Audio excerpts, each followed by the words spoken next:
Good afternoon, and Master G's already here waiting in, saying, "Yo, what is going on?" Yeah, it's a Tuesday afternoon. It's the Coppa Italia Round of 16. Joey's here to say hello as well. Yeah, I mean, usually outside with him right now playing, and he's like, "What's going on?" Well, what's going on? It's this Coppa Italia match on a Tuesday afternoon. We got to get through this first. He's gonna have to wait a couple hours, obviously.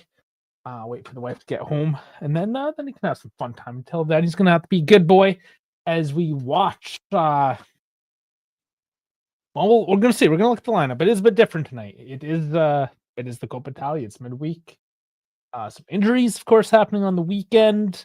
Few things they're underway, and we're gonna see. So currently, first and foremost, you might wonder why does Coppa Italian even matter here tonight? Well, yes, we're only 5 points off the top, but we're currently sitting 7th outside the European spot. So basically, the Coppa Italia is a way to get into Europe. At least the Europa, not ideal. Obviously, we want that top four. We want to go into the Champions League. That's the big payout there.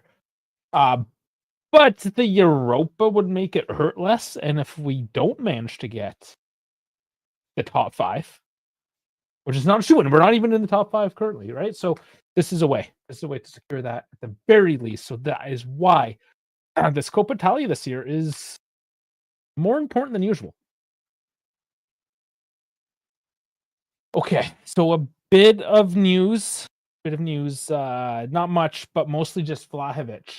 And that's going to roll right into our lineup. Vlahovic being injured. And it's funny in the ironic way because the day he got injured, he was out for a month. That would have been Sunday. Monday, it was 2 months. And Monday night, it was 3 months. This morning, it was 4 months. And now I get home. I checked the news quickly, and he's going to be out for 5 months. Basically, that is to say, do not expect Vlahovic for the rest of the season. What this does for his contract, I mean, I guess we'll see. It might just play into that his contract demands do have to shrink quite substantially, and maybe he signs another year with us. We don't know. We don't know at this point, honestly. We're gonna have to wait and see with that one. But yeah, until then, we'll focus up the game at hand, and we'll look at what we have today. Was Vlahovic going to start today anyways? Who knows? Again, the Coppa match, anything can happen. But this is it.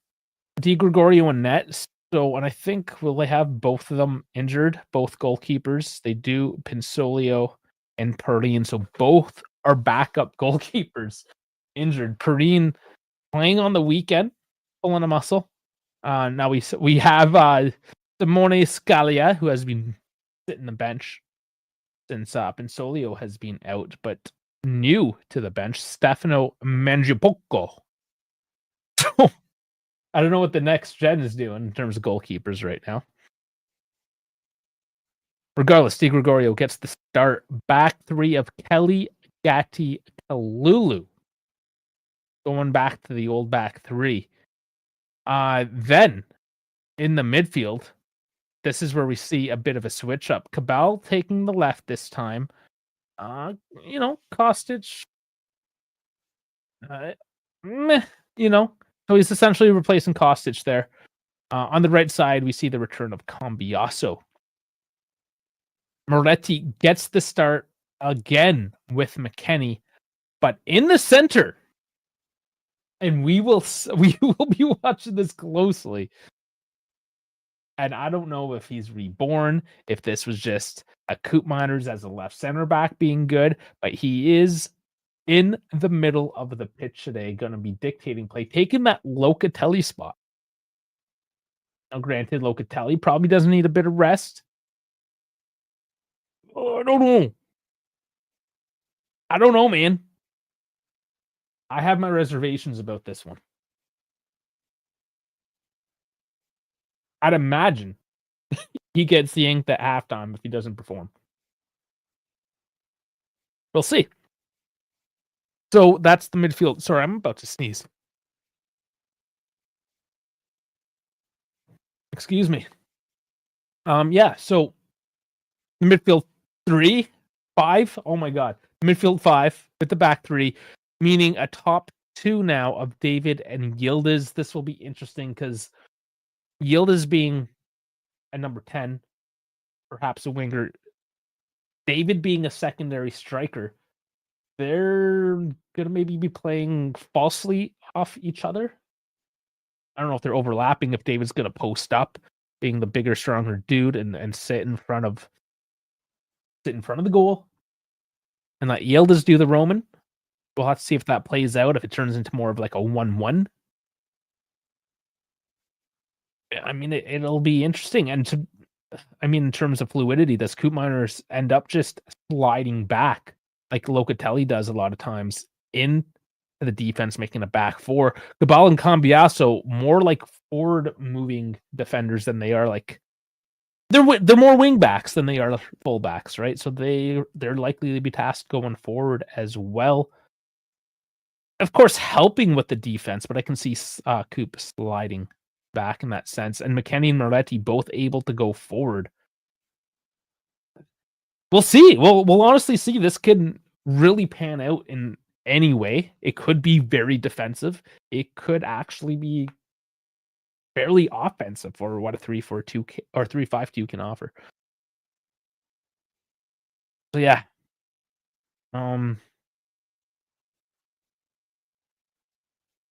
Yeah, 10 toes, you gotta hate on for Cabal. I don't know if there's really. I mean, this is like people hating on David. Like, give him some playing time. He's coming off injury. You have to give him that chance. That's bullshit. That he's. I can name a few other players that are worse than Cabal. Like that's just short-sighted, dude. And yeah, Kalulu has played every single second. Let Pedro flip. Oh, maybe Pedro Felipe doesn't show up at practice, right? If you're just gonna like throw strays out, and now you're gonna put in Pedro Felipe, like, come on. Let's not be ridiculous. He hasn't played a second in his life. No. You want to hear fans get mad? Put in Pedro Felipe, man. No, not gonna happen. Let's look at Udinese real quick before the game starts, and I'm gonna have to blow my nose after that sneeze. So, Save net, Soleil, Palma, Bertola, back 3. Nothing really to write home about. Palma, he's 17. Soleil is probably their best guy there. Bertola, another younger guy at 22. So pretty weak backline, not gonna lie. Midfield's a bit better. Zamora, Atta, Lovric, Zaraga, Ehezube. So Ehezube and Lovric are, they're regulars. Buxa, but Zaniolo definitely has something to prove there. Okay, we are about to get underway. Let's get rid of the thought mob. We got to get the scoreboard up real quick for you.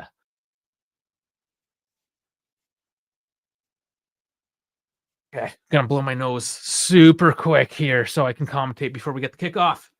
I'm not going far.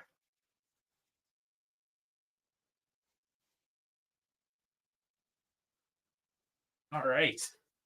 There's the whistle. Let's get this party started. And sync this up at 15 seconds. But Juve do start this off. They're underway. It was interesting. I was wondering why they showed them in their black kit.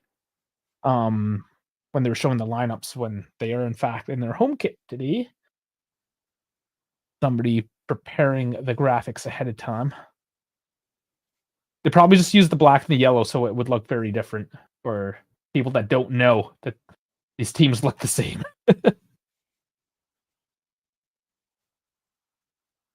And I forgot to mention, guys, like, subscribe, follow. Currently streaming to YouTube in vertical and horizontal formats. If you're on one and don't like the other, just go find the other stream. Found out that Dal was watching the vertical and he hated it. until I told him to go to the other stream, and he was happy. So yeah, YouTube, Twitch, X, and Kick currently. I'm giving up on the Instagram for it only goes for an hour. It's kind of silly, so we're not going to play with that today. Those 4 platforms, but we're also on Instagram.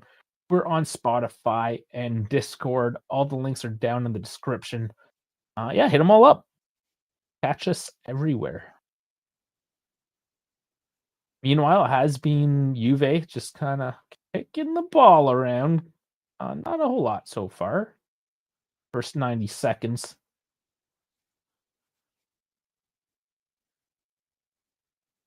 See how much energy they have tonight as well. Some of these guys, like Kalulu, have played every second. Some players, however, like Jonathan David, still have a bit of proving to do. Scored in the Champions League. Let's see if he can score in the Coppa Italia. After that, he just needs some league play. Same with Openda. I imagine we see Openda tonight.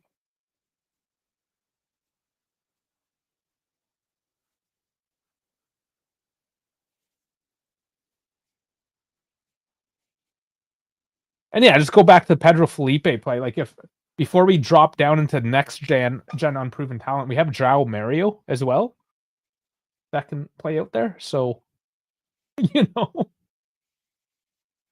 I'd rather see João Mario than like I can't tell you about Pedro Felipe. And that's the problem is I can't tell you about him.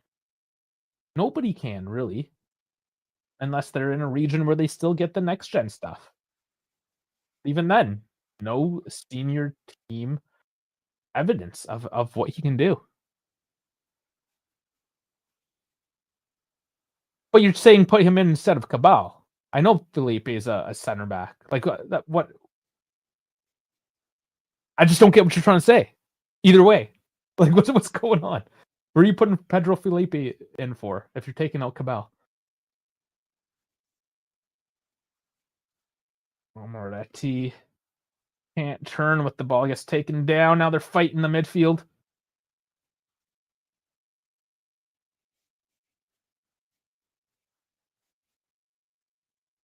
Oh, instead of Kalulu. Now you're taking our best healthy defender off, though.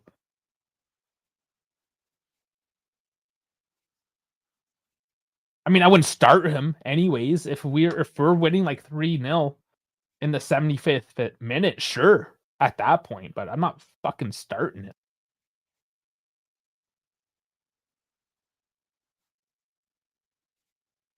I mean, that's like pissing into the wind and hope it doesn't hit you in the face. Don't piss on yourself. Working the outside of the box, miss pass though. Looked like they were building something.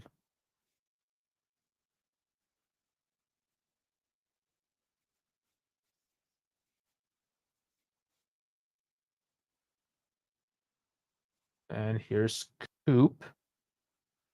Not too central there though. Yildiz chips it in. Head it out. I mean, it has been classic Juve under Spalletti in that so far there's been quite a bit of control, a lot of passing, a bit of probing. Nothing too definitive, though.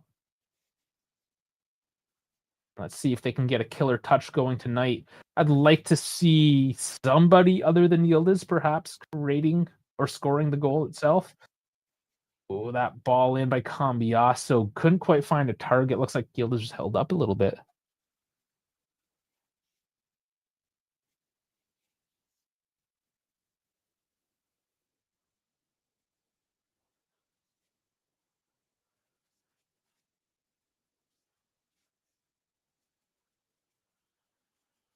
It'll be interesting now how with Vlahovic, how Spalletti's going to manage the minutes of the attackers as well, right? Like Yildiz obviously putting up a lot of minutes,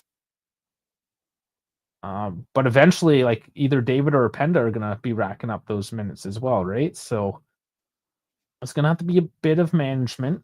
Does he explore again, McKennie up in like an attacking midfield role? Obviously not today. I don't think we're gonna see anything crazy today. Probably David playing the whole time and Openda coming in. Um, but Moretti, McKennie. Yeah, Milik's still breathing. He's not showing up though. Don't expect Milik to show up. So he will have to be creative, or again, change that formation. You're gonna have to play. Well, you do have Conceição, you have Zagrova, but that's leaning more into a front three, like the 4-3-3. So he's hinging that with recovering Bremer, I suppose. We got Cabal. Rugani is a couple weeks out. We might get something before. Very interested to see actually how this will work out. I guess he could do a 3-4-3 as well. But I imagine just with Vlahovic being out now and Openda, David not really, doing a whole lot, not settling into the club, and then Zagrova not fully recovered, we'll have to see some sort of creativity. There's lots of mention of Zagrova perhaps starting tonight. But, reading into what Spalletti said at the press conference, hold up. Cabal chasing down, and he can't get good footing on that. Where was I? Zagrova. He's clearly not there yet, and they're being very cautious with his return. That's one thing I have noticed, at least this year. They are a little bit more cautious with the return of players. I mean, when you lose Cabal and Bremer, basically right off the bat, you kind of have to take pause. And we've been lucky that guys like Yildiz haven't pulled anything yet. He takes the corner. Head it up. Hoop keeping it in. And he's playing more on that left flank, though. So that's Moretti actually sitting back. Laid off by David. Some cute passing here now. Up to Cabal. And it goes a little too far and it's cleared off. But once again, movement decent. Passing is good. They're not finding that direct approach, though, to the net. Another corner, though. You got Yildiz and Coop looking at it.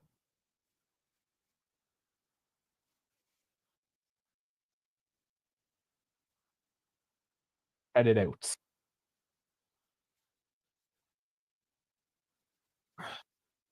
Yeah, eventually, I think once the back line is healthy, you go to the back four, and then you have to start exploring a front three. With David, probably your starting striker. Openda, I mean, you can throw in a false nine situation, doing a 1-2. Like a 4-3-1-2, false nine, something like that, right? This is really, and we have done discussions on formations, dedicated videos. Last one was an hour just to talk about possible formations, right? So, and we still didn't cover. We missed stuff after an hour. Go on for a long time. So it's all speculative. Here's Yildiz cutting in, putting a bouncer. There's a big rebound, and then David is down. There is an Udinese player down as well. I think David's fine. Hit his thigh, perhaps. But Yildiz, not the greatest shot, but it's bobbling, and it bobbles off the keeper's hands into a dangerous spot. Replay here. Okay, yeah. So it's Bertella clearing the line, and David just kind of running through the outstretched leg. And it looks like his knee. Maybe hyperextended his knee.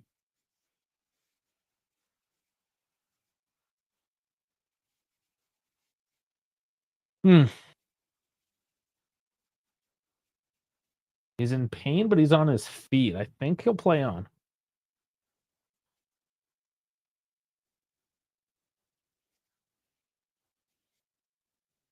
They do give Juve the ball. They don't call a foul on that.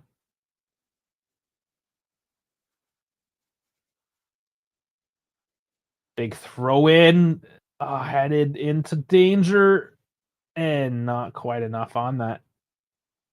And it'll be another throw in. I love how McKennie's throws from that position are almost like getting a corner kick in that sense. He delivers it quite directly with some pace. All once again can't get it clear. It looks like he's marked up, and here's Yildiz holding his ankle right by the advertisements. I just got clipped up. Should be okay.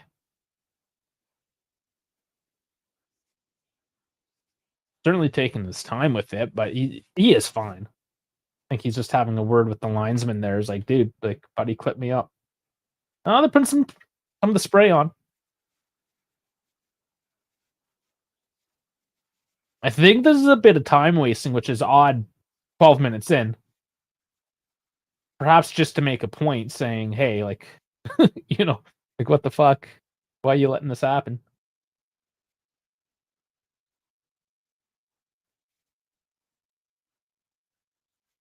Oop's going to take this. Right side corner delivery. And landing Kelly. Oh, and there's a big deflection. It's another corner. Oh, there's Zaniolo complaining. That's no surprise. Probably complaining to his own team that this time for weak defending. Bertolo. Yeah, he got there.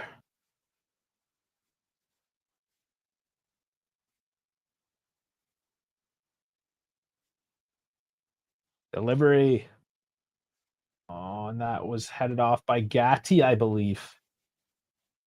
Or, no, it's another corner. So consecutive set pieces now for Juve. This is definitely one of their weaknesses on the attack or the defend.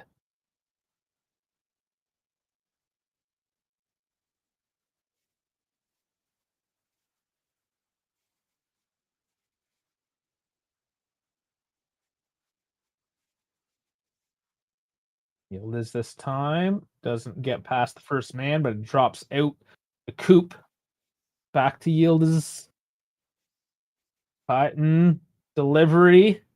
Oh, nobody can settle her down. McKennie chases back. Letty may have actually saved Coop.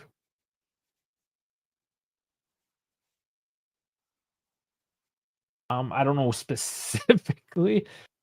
It's just the sheer fact of putting him in a position that he could properly manage and just gaining confidence and working from there. I don't know. There's something else going on in the locker room, personal level. It could be combo of all of it. But I mean, it just shows, right? Just the personality of the coach and how he handles situations. Really could make and break it. Like, I think Mata was just an all around piece of shit person. Tudor's one of those guys that I'd maybe have a coffee with. Maybe not a beer. You might get loud and angry. And that's kind of the point, right? Like, you gotta be careful. Here's Zaniolo. Oh, where was he passing? Cambiasso just picks that one up nicely and decides to go with the difficult route. Draws the foul. He got lucky. No, why are you asking that question? Is this like happening to you in your life, RS? Someone suffering from diarrhea. No, don't go to the gym. In fact, if you have diarrhea, you can have a virus, and if you're at the gym spreading that virus, like, it's more than just smelling and shitting yourself. Like, it's a vector of disease as well. So no, don't go to the gym if you have diarrhea. Multiple reasons. And most certainly don't do squats.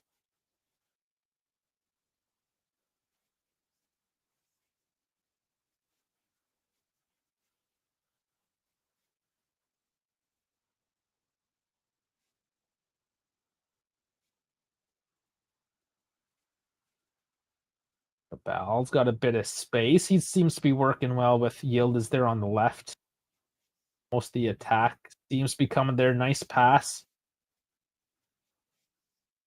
Did they find the space, though? Doesn't look like it. And yep, there's the foul. It'll go back to Udinese. Kind of a professional foul, too. Slows the play up.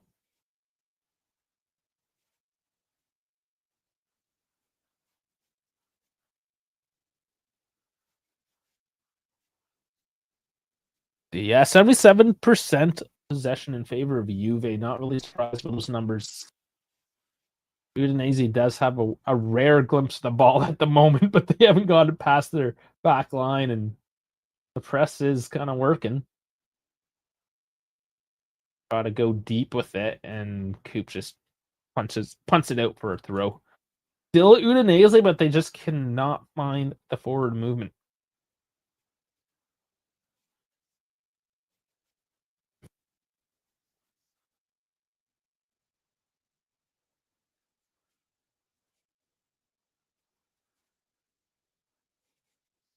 Guys, if you're listening on X, if you want to join the chat, try any of our other platforms. YouTube, most certainly. There's Twitch and Kick. All at the Dive Sports. Otherwise, yeah, I mean, I also get you can kind of chat, but the chat is basically it doesn't link up with the software I'm using, right? So you can chat, but I'm gonna have to look specifically at X. It's not gonna pop up in my face. So, and why do I have to go to Kick and Kick? Is that why it's called Kick? Because you always have to kick the fucking bots out?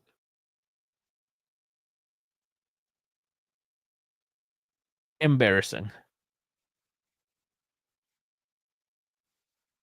Cambiaso cannot get through. They just can't find the roots. I mean, same, right? Same. All the good passing, all the good movements.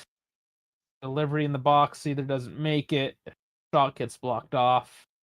Now that was pretty soft there. Gatti just got the body involved a little bit. I don't like that call.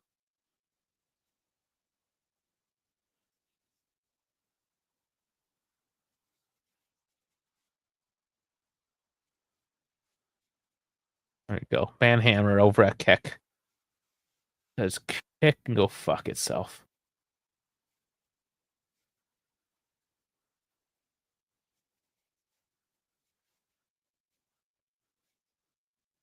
Oh, this is actually fun. I'm looking at the momentum chart right now in FotMob, and there is zero momentum to Udinese. Good pass to David over the top. Double mark, though. And that's going to be the problem. Udinese certainly sitting deep. McKennie can't find the space. Oh, Kalulu can't sneak it by. That looked like it would have been a good pass. Somebody yelled. I don't know if it was a fan or one of the players just upset that pass didn't go through. But Juve do win it back. Nice low cross, but that wasn't going to make it either. Yeah, the bus is parked, the big yellow bus, but Yildiz takes the shot and it just skims by that far post. Oh man, that would have been beautiful. But once again, it is all Yildiz trying to create, finding the space when there isn't any. Yeah, there wasn't. He went between, I think, a couple sets of legs on that. And that's what we need. When the teams are blocking that low, congesting the box so heavily, you need sometimes that deft kick. You don't need to just slam it forward. You need to curl it through and around people. And that's what Yildiz did there. He just can't quite sneak it in. And Udinese give it up fairly quickly here.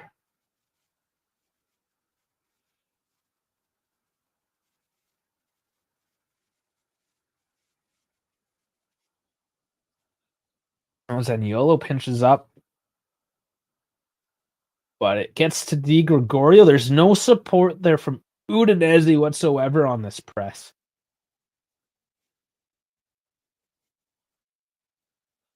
I know I always eat my own words when I kind of mention this with the opposing team, and they're playing just so negatively. They do end up just finding a hope and a prayer and snatching one somehow. But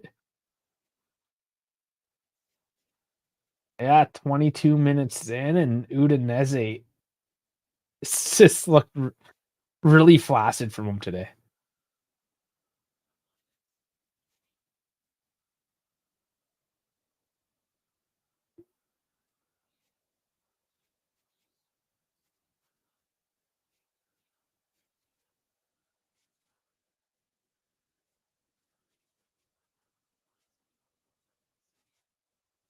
Oh, was that onside?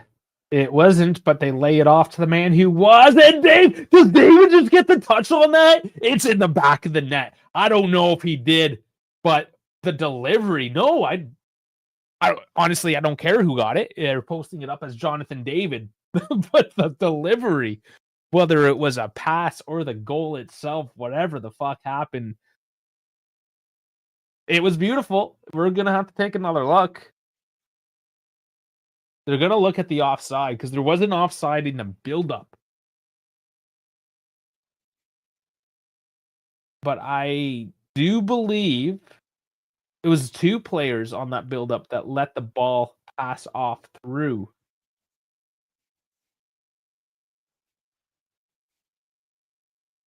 Okay, and then it's gonna be David. They're gonna look. He was shoulder to shoulder. Might be a little tight. Worth a look. Ooh, it goes off the defender.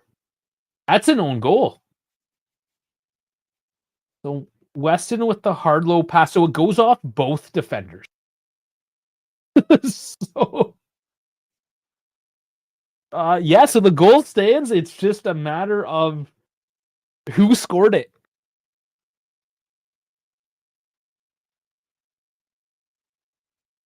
We'll see.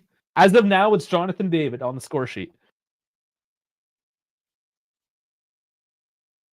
Now, this is a discussion point, right? Like, if you get a goal like that where you technically get credit with the goal, but did you really like, okay, maybe I didn't really. I challenged for it. He was there. He forced the play, sure, but he didn't come clean through and score that goal, so to speak, right? So I don't know if that's that pure confidence boost, boring kind of inconclusively like he did, as compared to coming in through and smashing one in the back of the net. Kind of like what he did in Europe. But I mean, it counts. There's a couple now. And like I said, that's one in Europe, one in the cup. Now I just need to get the lead. Nice. There's some space. Kelly coming on the overlap. Another low cross in. David tries to lay it off, but it's a little tame to Yildiz. All right, so a decently early goal. 23 minutes.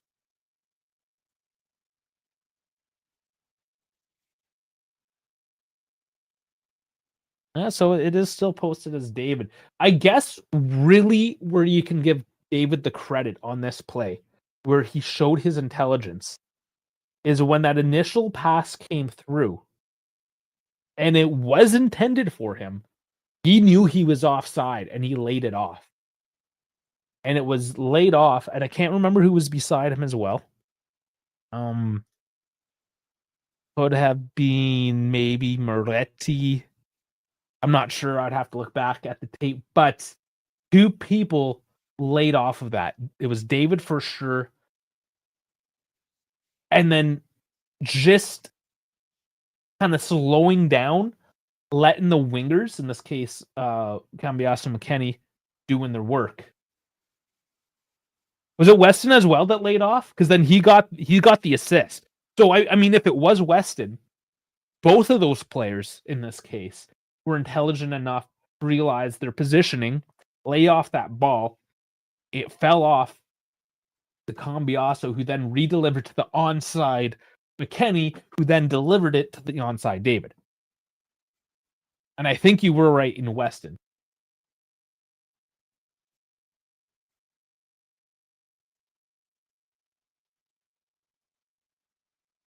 So from that perspective, that's very well done.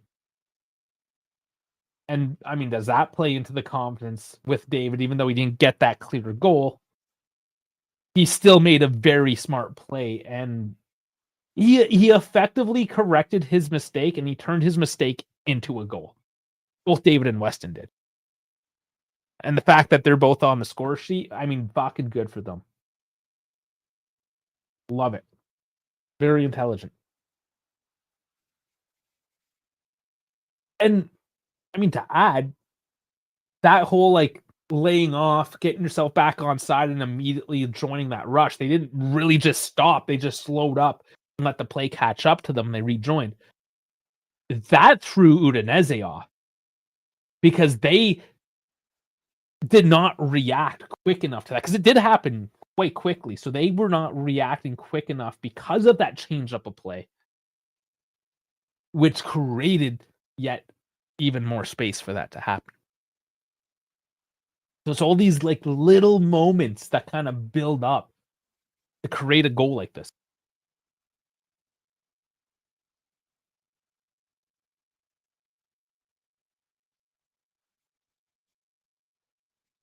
Did they change it to Palma? I would not be surprised. What I am surprised is on the momentum chart, Udinese has finally, at the 29th minute, shown up on the board.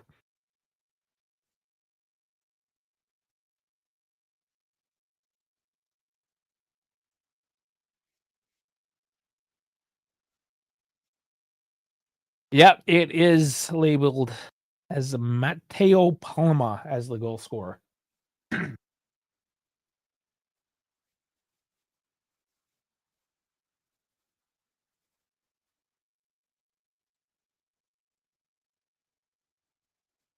wasn't a whole lot he could do from his position. But I mean, going back to my opening comments about Udinese's back line, very young.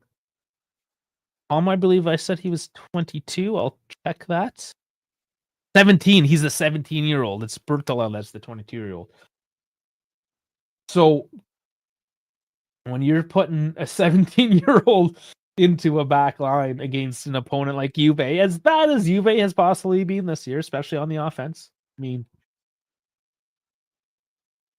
it's leagues above that of Palma. Especially like Bertola, you're talking about a 22-year-old, fairly young, coming into Serie A. Oh, what just happened here? It's offside. Oh my god. I thought Di Gregorio just got chipped.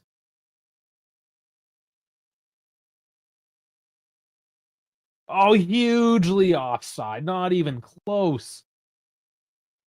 Not even close. I mean, the finish. It's always nice when he can chip the keeper to be able to finish, sure, but that was embarrassingly offside in that case.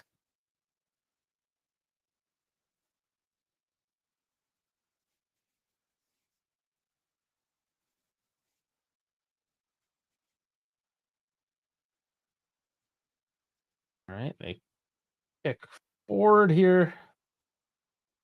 Goes out of bounds. It took a chip, it looks like. It's still Juve.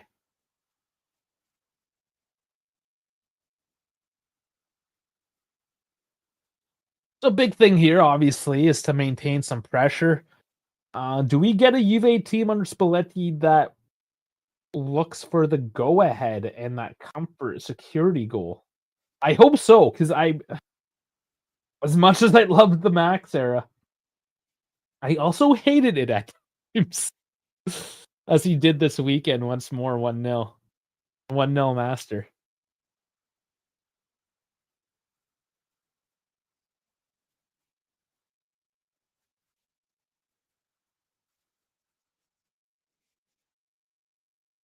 Oh, decent No, doesn't go off, but 1-2 passing. When it comes off, obviously, it looks beautiful, but not this time. Question is now, can Udinese control the ball enough to move it forward and do something with it? Mm, They're up now into the offensive phase. Daniolo, they're basically their only real creative outlet here, right? He's got a lot of work to do. And he doesn't have the most stamina. I guess after a couple ACLs as well. Like he typically doesn't play in 90, especially against a harder game like today is for him. Nice little chip over to Yildiz. Doesn't give him a clear break, but it opens up the attack. Oh, and Yildiz gets pushed off by the youngster. One of the few guys that's younger than him today. Cambiasso with another nice chip in, but Bertola clears it off, and Palma cannot see it out of bounds as Yildiz pressures up, and Juve just steal it back from him. Here's Miretti, nice pass to David. Oh my god! Was that onside? I don't think it was, but what a fucking shot. From that angle, what a shot. Oh, I mean, he's offside, but not by much. Denied again, but this is building up for David. This is good.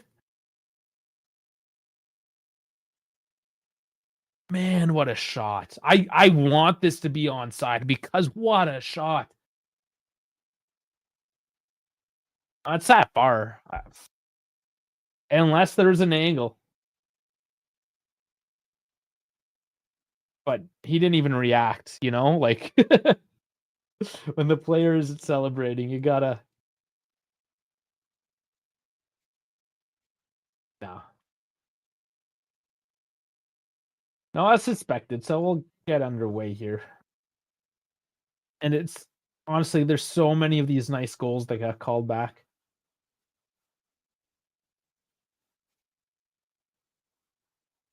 But hopefully for David, this is not the game that got away from him in terms of the stat sheets.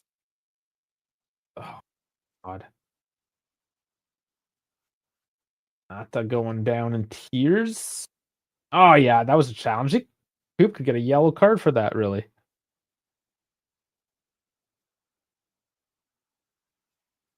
Got lucky with it. I guess the ref didn't catch it. It was sort of 50-50, but lucky for Coop.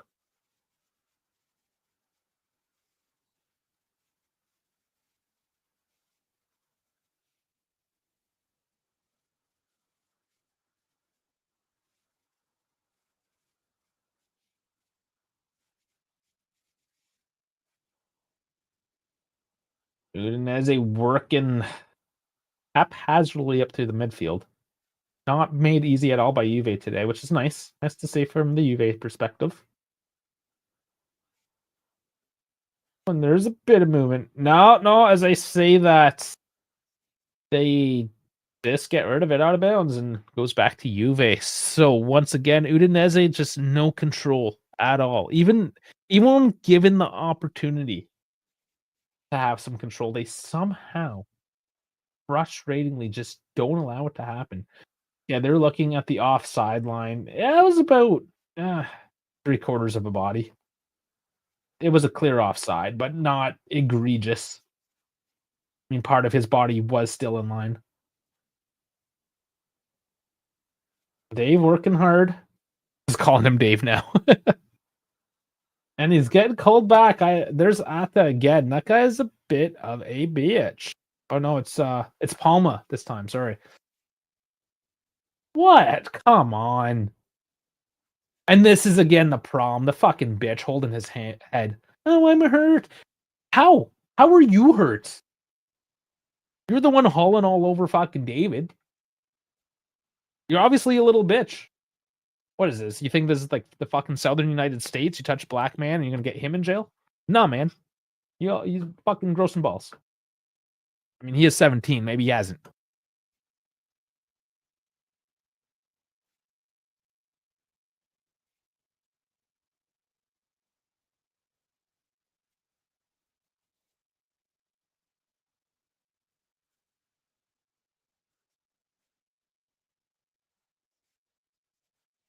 So much spam on Twitch. This doesn't have tons of spam, but more than I care for.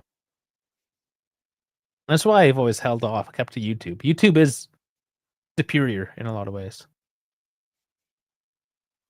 Oh, McKenny, here's come on, Cambiaso, it's blocked off. Come on. Kelly blocked off. Come on, guys.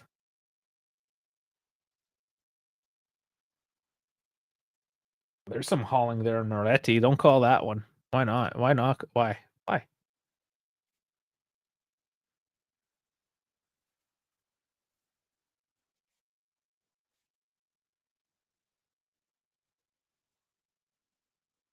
Now it's just getting kind of messy there.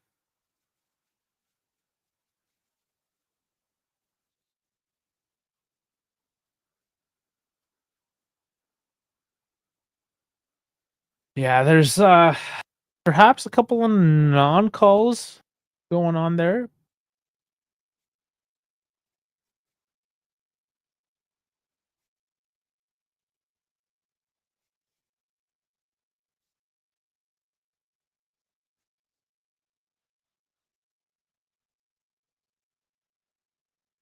Udinese just holding, not doing anything with the ball even. Ellie battling it out. And Zaniolo over on the left side right now. And I mean, it is just kind of Zaniolo.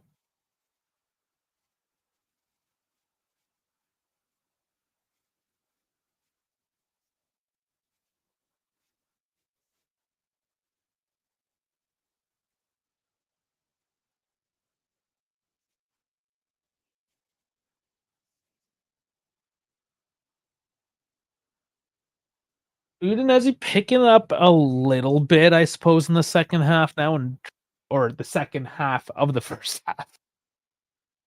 The second quarter, if you will. No, it's just they've actually held on to the ball for longer periods of time now.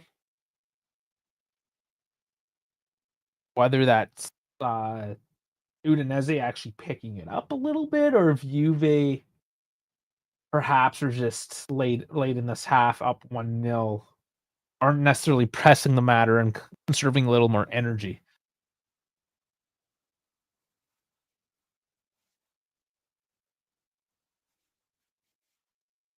Oh, Kelly kicking back to Di Gregorio, and lucky enough, he is there to clear it off the line. Could have been a messy one.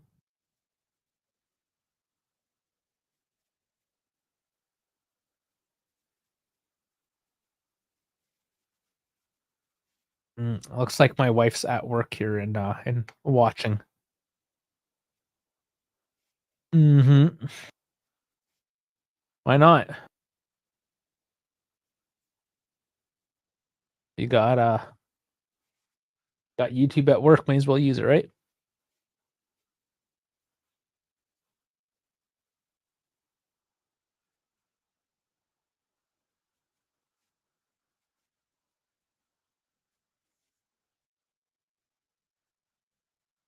And it is actually still Udinese, and for once, Juve are down in their defensive position. I don't know if this has actually happened for like an extended period of time where they've actually had to settle down into a defensive position here.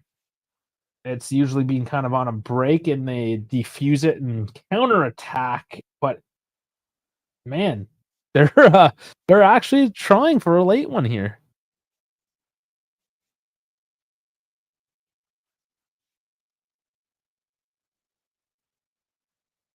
Cabal and Atta, that case, is kind of working down the sidelines, but it goes out. Goal kick. Shortly done by Di Gregorio.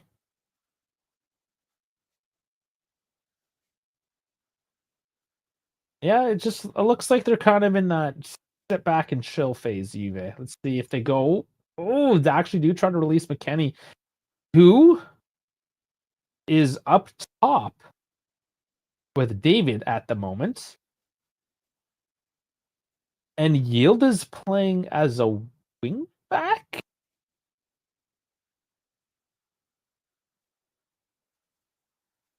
Yeah. Yildiz is definitely sitting deeper on that left side.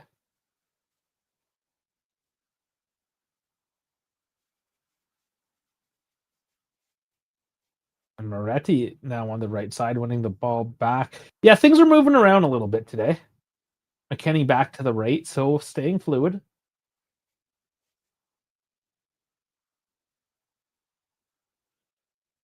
Lulu's just walking it up the field for the moment, finding some options to kick this around. Now Juve flirting outside the box of Udinese, looking for some penetration. So even though Udinese got a bit of a look, it wasn't much.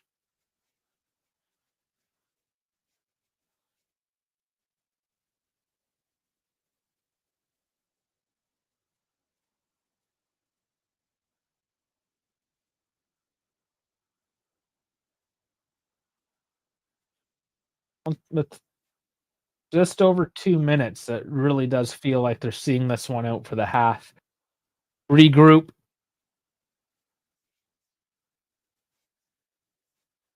Had a couple decent looks outside that one goal as well. Could have been 2-0. Would have.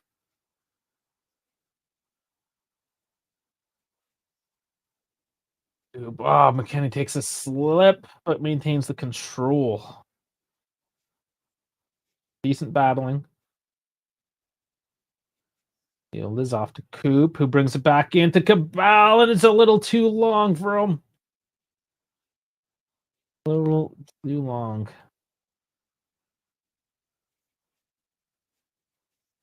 Oh, Mac gets back into play here. Does he take the shot? He tries to chip in. Doesn't make it. 3 guys on Zaniolo to win that ball back. Has to go back all the way to Di Gregorio. A good positive possession here deep into this first half. Just making sure that they maintain the control going into the second. Maybe snatching one here. Let's see. Minute plus now.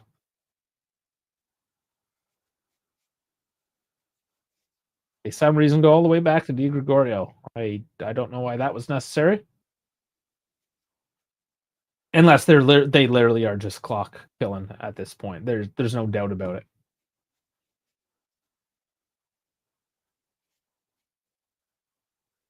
Lulu with another bad pass, but nice feed to David. He's on a break. Does he have the space? Does he have the time?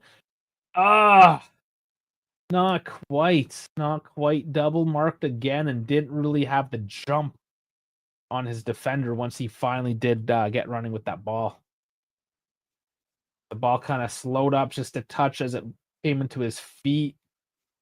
Losing just a bit of that momentum that would have broke him free and clear.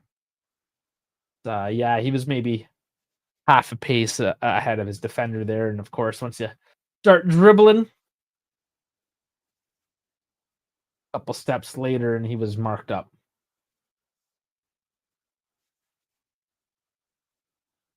I mean, David isn't a super speedy striker anyways. Like he is a bit bigger and bulkier.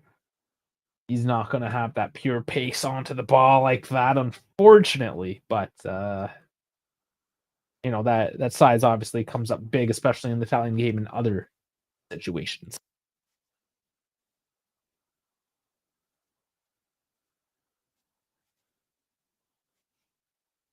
So there was 1 minute added on. There's 15 seconds left. Udinese do find a bit of control here for the final few seconds.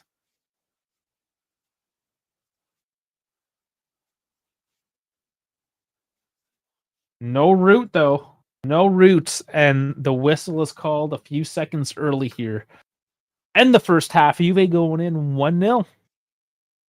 and they were clearly the better team today, or the first half so far. And we will bring up the numbers here. I'm just getting the scoreboard updated and out of the way for second half. Let me bring some Fat Mob up for y'all, and here we go. Okay. All right. I'm actually a little bit surprised looking at these numbers right now. Di Gregorio 6 because he hasn't had to do anything. That's just the standard. You showed up, whatever. Kelly is 6'4", Gatti is 6'5", Kalulu is 6'6". Kalulu, he has had a couple of missed passes, but he has been very involved in the game today. Unfortunately, with Font Mob, they're looking at the defensive numbers more so for his rating. And on that note, the back line really hasn't had to do too much defending. Kelly with 2 shots. So again, like involved as well. Actually, yeah, Kelly has been involved as well. Gatti less so, but he is shoring up the center. So accurate passes 35 for 37. So I mean, not bad, honestly. Low ratings, but they haven't had a bad game. So a little bit disingenuous here. So moving on, Cabela 6'2". Now, granted, yeah, I could kind of agree with that. He's had a few looks. He just hasn't really had the pace and the movement on the ball. But I'll go back and defend that a little bit.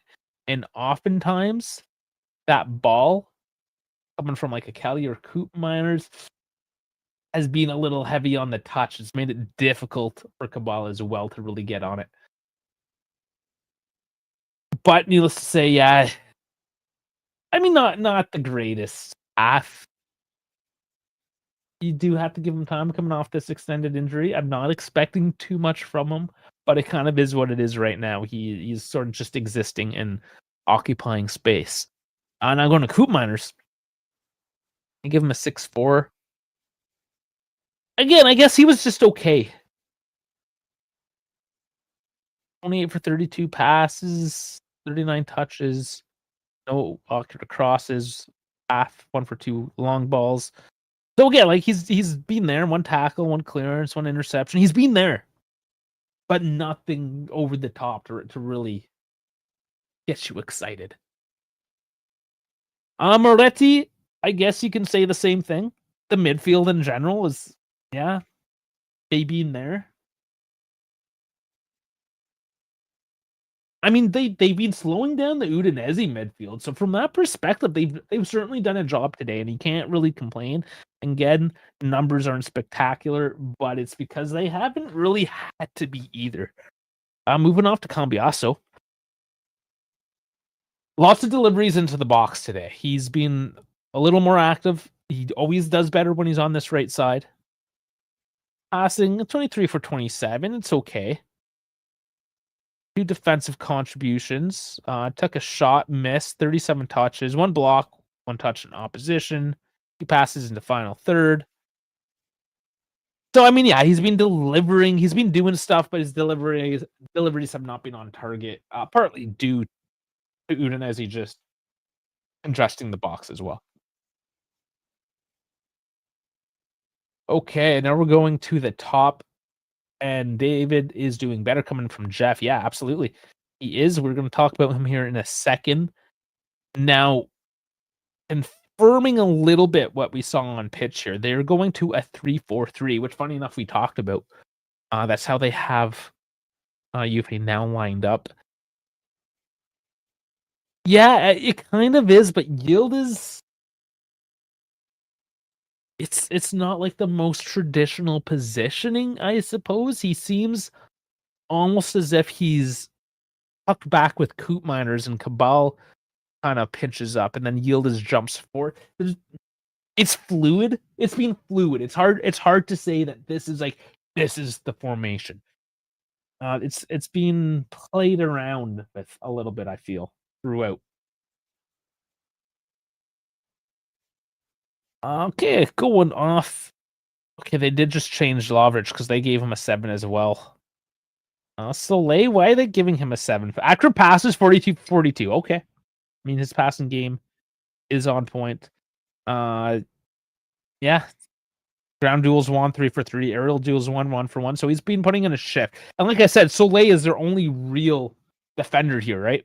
Palma, the 17-year-old, Bertola, the 22-year-old. He's really doing the work there in the back line for Udinese. Lovric, their other regular, getting a decent 6.9 so far. 34 for 35 passes, 6 defensive contributions, 44 touches. I mean, yeah, he's been doing all right. And that's their biggest threat, honestly, is right through the center, Lovric and Soleil. Which, what has Juve been doing?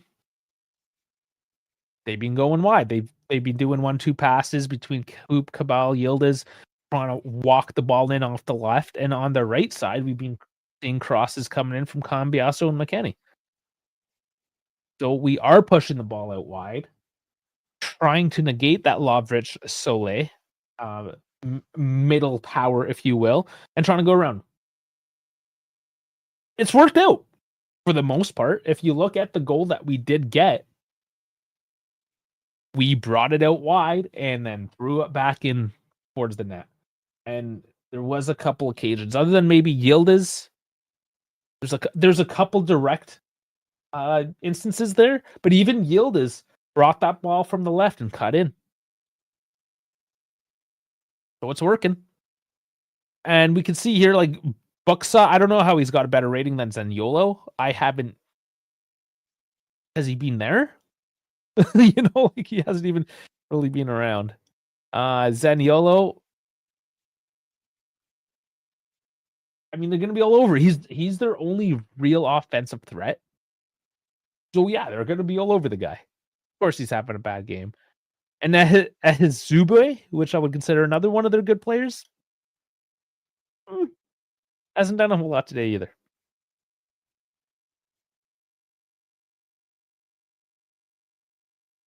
This is what I want to see. The momentum.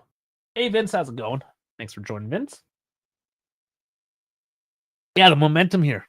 This is what I found interesting. This is, I mean, very positive from Juve. All Juve until the 28th minute. Then for 4-minute stint, Udinese gets a little bit.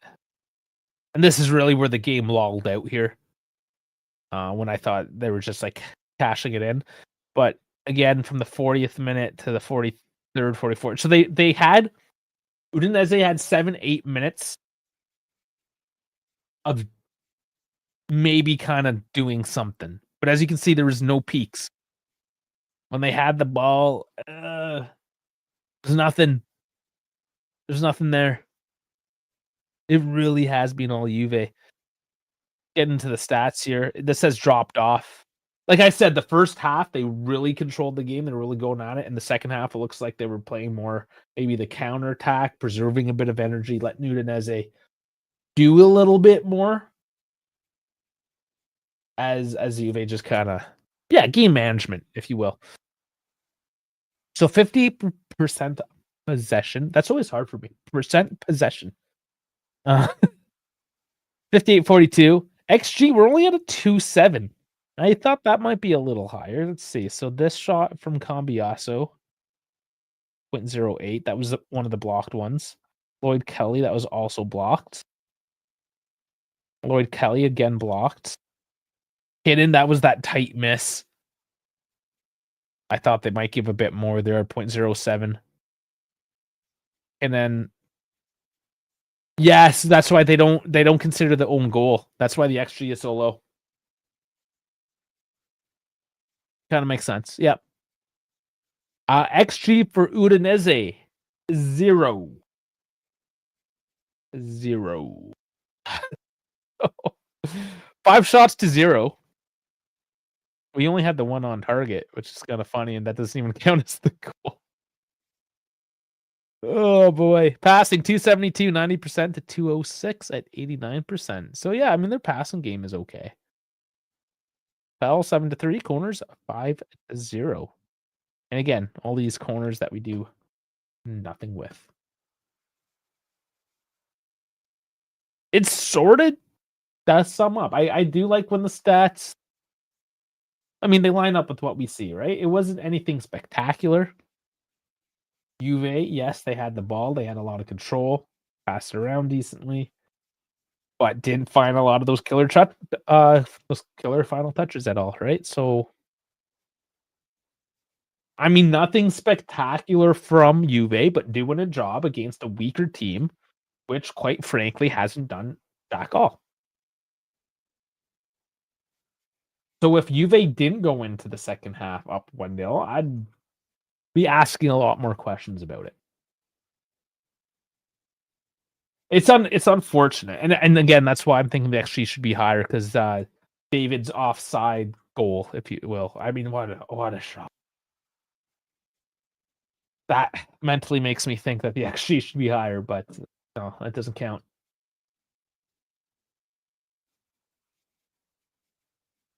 So a lot of, again, just close chances. We always have these close chances, but we can't kill it. We had to get a bit lucky this time, and I mean, sometimes they say it's better to be lucky than good.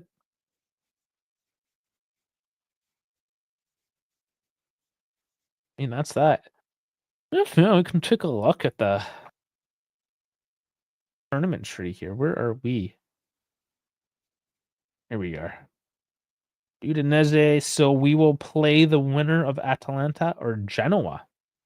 I'm feeling might be Atalanta. We like to play them in the. I guess we play both of them in the Coppa. Both regulars. And then on Thursday you have Lazio and Milan. And this one doesn't excite me as much. Bologna, Parma. One of those teams are getting an easy bye into the fucking quarterfinals, Over on the other side, Inter Venezia. Yeah, I think we know how that one's going.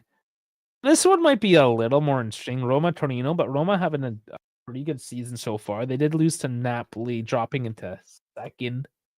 That was Sunday. But you never know. Torino might make it difficult on them. We'll see. Fiorentina, Como. That one will be interesting. I'd say they're both this year, similarly rated. Now, Fiorentina's had a bad season. Really underperforming. Monty, new coach now. Como kind of, I don't know if it's fair to say they're overperforming. They are in terms of what their club stature is, but they have invested quite a bit of money. But I think that one could come out either way. And then Napoli, Calgary. Come on. I mean, yeah. that one should be Napoli. But you get upsets. You never know. That's why these tournaments are fun, one-off games, and you might get through her. So regardless, yeah, if we do, that's going to be February 4th, the next game. The schedule actually tapers off a little bit. The end of November, there was a bit. You had Europe, now we have Coppa. I know it's November going to December, but I might as well just bring it up. Let's click on Juve here. No, won't let me click on Juve. There we go. Fixtures. Let's look at the upcoming fixtures. So next Sunday, huge game. Oh yeah, that's right. I did forget the Paphos one. Next Wednesday. Nice. Okay, that works for me. Next. Good. Should work. Fuck. It should work. Hopefully. I'm thinking in my head. We'll see. We'll see if I'm gonna have to make that work somehow. Otherwise, once we get past this one, then we're into a standard a game a week or thereabouts coming up. So, okay, this is gonna be tough going to Napoli. Paphos should be an easy game back at home. but then you get 4 days, then you play Bologna, you get 6 days, Roma, another hard one, 7 days Pisa, and then another 7 days for Lecce. So it's easing up a little bit. So we just got to get through the next couple matches after this one, and we're rolling into that holiday season where, we still get our weekend footy, not getting taken away from us, but we don't have to rush home from work or try to catch it at work with these midweek Tuesday games or whatever, right? It gives us a little more chill.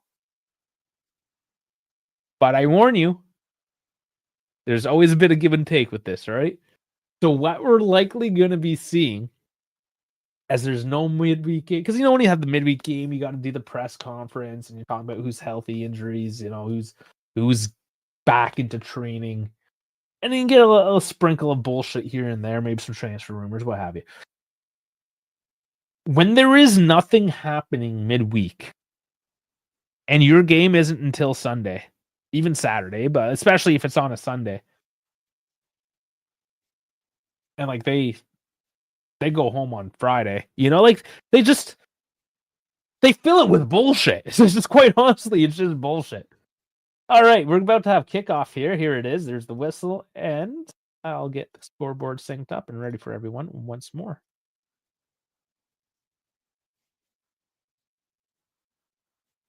No changes. And the sync. There we go. Yes, you're counting down till Festivus. Love it.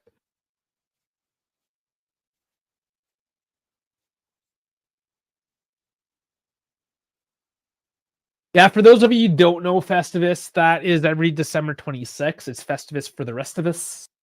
It comes from Seinfeld. I know some people hate Seinfeld, but screw you. I love it. One of my favorites. The classic. Basically, they got so upset about all this holiday cheer and bullshit and spending money, blah, blah, blah. They made up their own holiday. It's called Festivus. Festivus for the rest of it. And you'll see, I'll bring up the metal pole. They don't have a tree. They just have a metal pole. And it's December now, so I have no excuses for not having it out. I will have to set it up for the weekend, if I remember. Try to get it for the weekend. I mean, I just need to move it out from the storage and behind me. But here we go. Yildiz Cotton gets it out to Moretti. Couldn't go that far alone.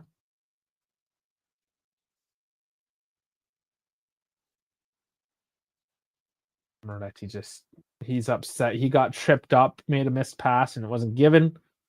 A little frustrating. Udinese tries to carry on here.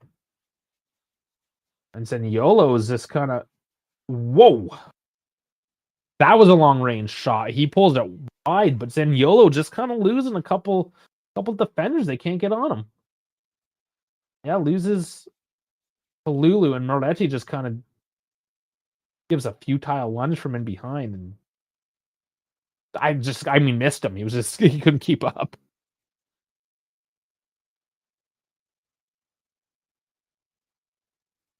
But a decent attempt from long range from Zaniolo. Lots of pace on that ball. And that, quite honestly, is what he's going to have to do. He's not going to find that space. So if he can catch a little long range space like that, catch them on a break, take your chance.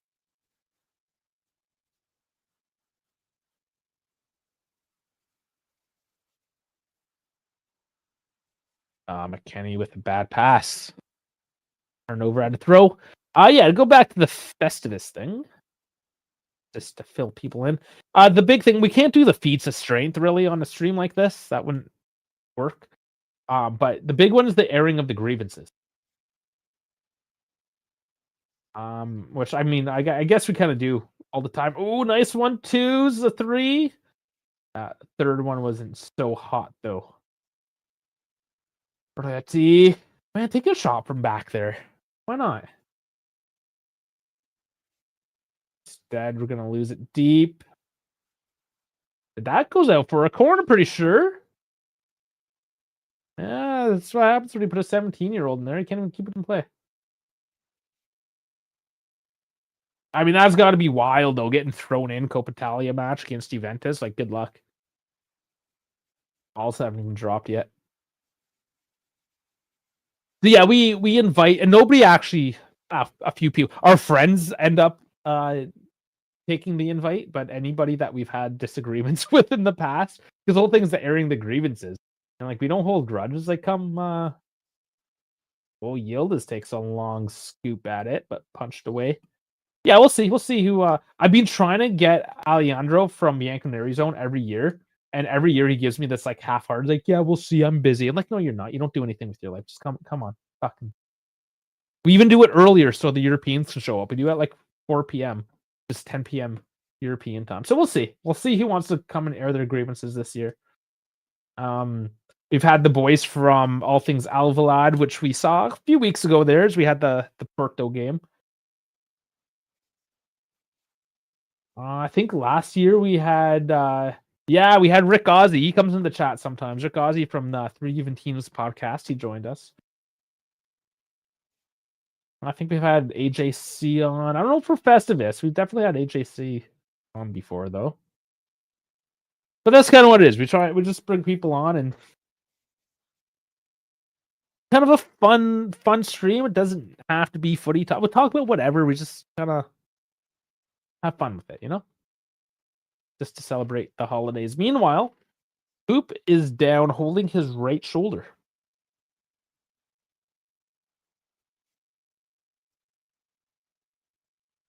This would have been an overextension as he came down on it. Yeah, depending on how he came down, that could suck. It would depend on like, did he yank that joint? As I skim past stadium, the crowd, not too many people there in the stadium tonight, and there's 0 traveling fans.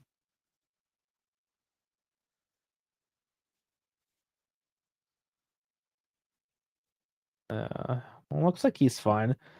So I have a shoulder injury as well. And there's that AC joint there that holds your arm to your shoulder.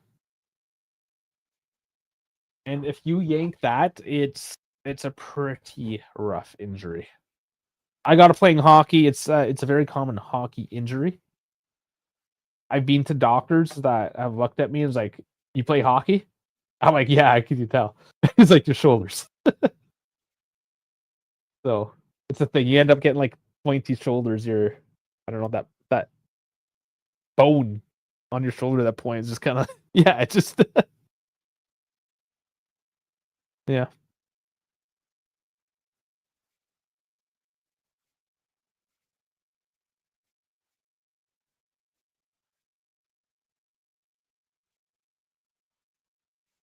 But yeah, I'm pretty sure he's fine.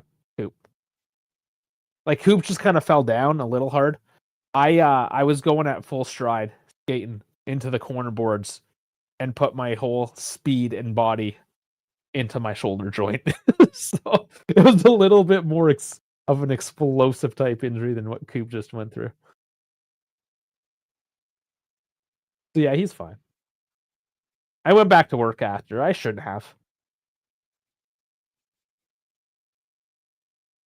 Turns out it was a way worse injury than I thought it was. But here's Coop now running forward.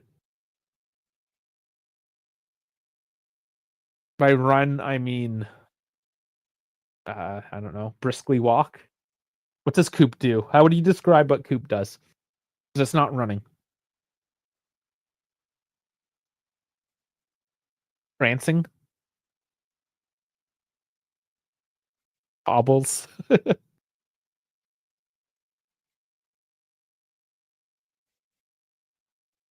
Some decent passing. McKenny. Oh, come on. Oh, Jesus. I'm a little like taken aback that he didn't just take it and one time it put his foot through it. But he tries to just scoop it. Again, not too far off, a little too pretty to get it into the back of the net. Just trying to nice little scoop curl.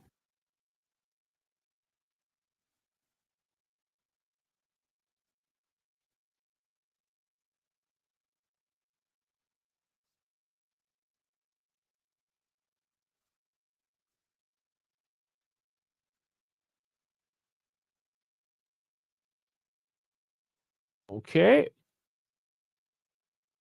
Yati he's on his feet. Whistle's called, stop play, some sort of injury here.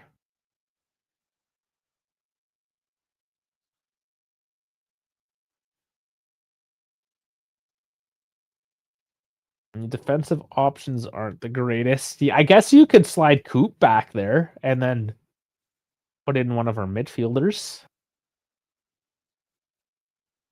such as Locatelli.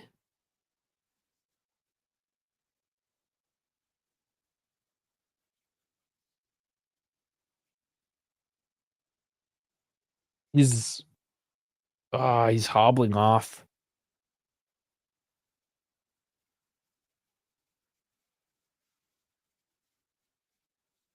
Yeah, he is done.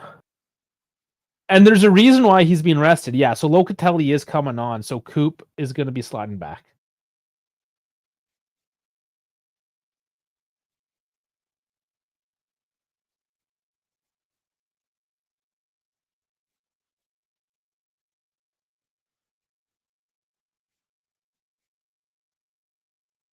Less than ideal, but one can argue that this should have probably been how we started the game, but of course, due to rotation, Coppa Italia match.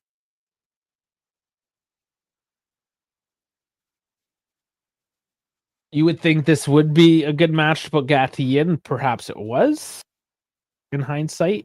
Maybe not, but like you want to, if you're going to introduce a player into the starting lineup, a Coppa Italia round of 16 against Udinese might be the time you want to do that. As we can see, the defense has been unchallenged all night. So, unfortunately, the prognosis still not a clean bill of health.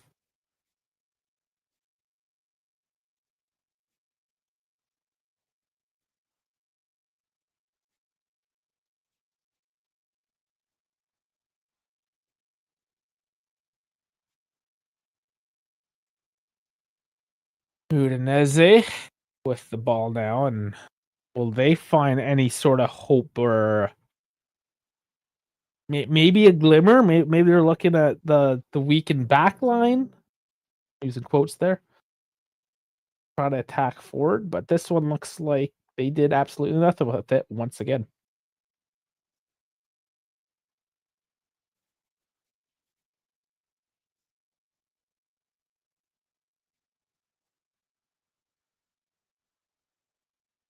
Italy throwing his hands up. I don't know why, but it is very monotonous, very slow moving. Juve, oof, kind of frustrating with me with their lack of desire at the moment.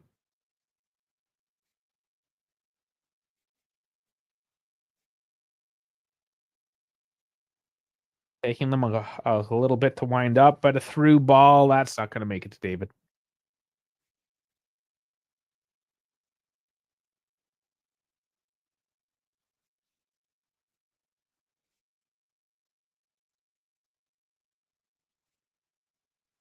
He's going to turn this one back upfield.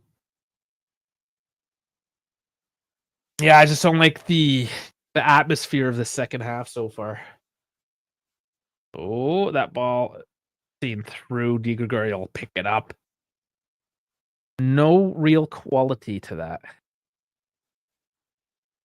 Yeah, and there's a Gatti traveling into the locker room. That sucks. We definitely need to start recovering. Well, I guess we got Cabal back.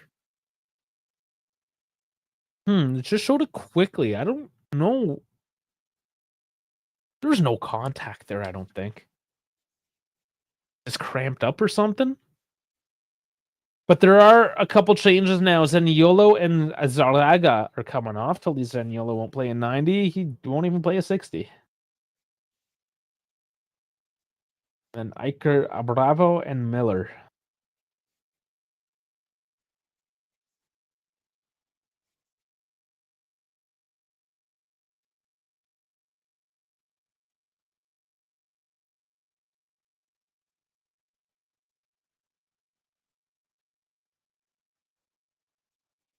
Got a new keyboard. Come with a this little wrist rest. Magnetic. I'm loving it. Something else to play with as I'm bored with a Juventus match. Eh? It's nice and squishy. I like it.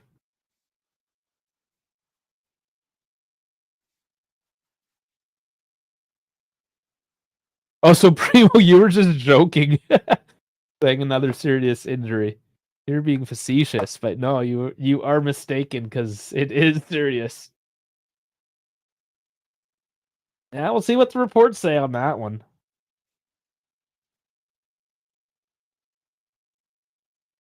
These injuries seem innocuous, and then they're out for a couple months. Stop it, Primo.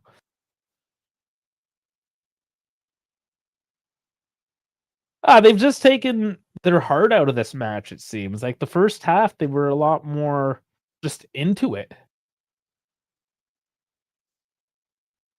Well, yeah, exactly. As Primo says, if nothing happens, it's probably serious. If there's contact, it could be okay. Yeah, contact injuries, when you get a bruise, yeah, sometimes you get kicked into the knee and your meniscus moves to the back of your knee kind of idea, right? Like, yeah, you can be seriously injured with contact. But typically speaking, if you just all of a sudden go down, like no contact or anything, there's actually something serious. You don't just go down for nothing serious.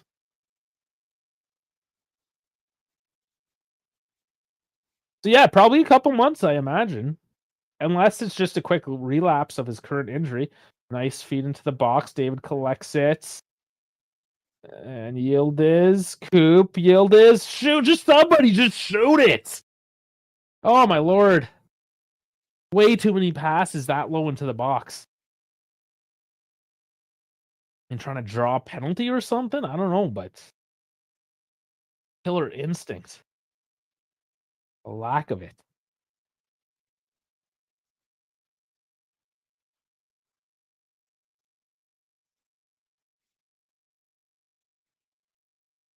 I love how they're still giving my hashtag stop piracy thing as they give me the shitty 720 low bitrate feed. Just renewed my DAZN account. $250 a year. Canadian, but you know, a lot of cash. A lot of cash for 720p. And we won't let you just package it out. No, I gotta pay for the darts and the amateur boxing and everything I'm not gonna watch. You know? Oh boy, who's down here? Moretti. Oh, fuck, got stepped on. He should be fine on that. That's just a bruise.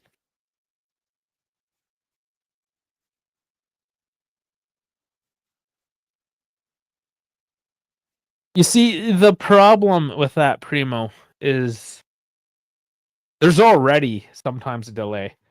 So the delay is a lot worse on those streams, so I can't justify for those reasons, but also they cut out constantly, which is not conducive. Like if we stop doing these live watch alongs, then maybe there's a discussion there.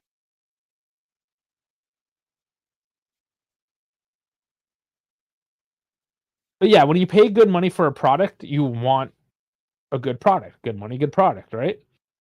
But there does not seem to be parity in that. Now here's Udinese looking somewhat dangerous. And that's diffused by McKenny, and there's a whistle. So it looks like it went offside as well.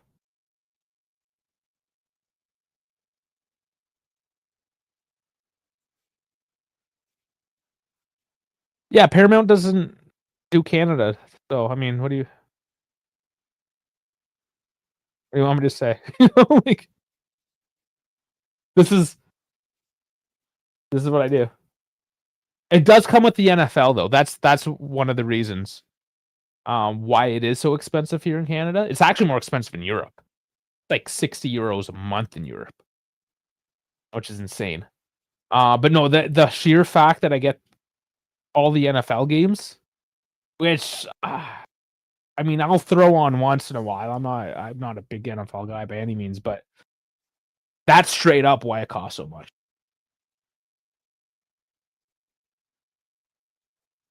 They have not the exclusive rights, but it's the only one platform to catch all the NFL games. The NHL, I haven't paid up for the NHL in years for their app because it was horrendous.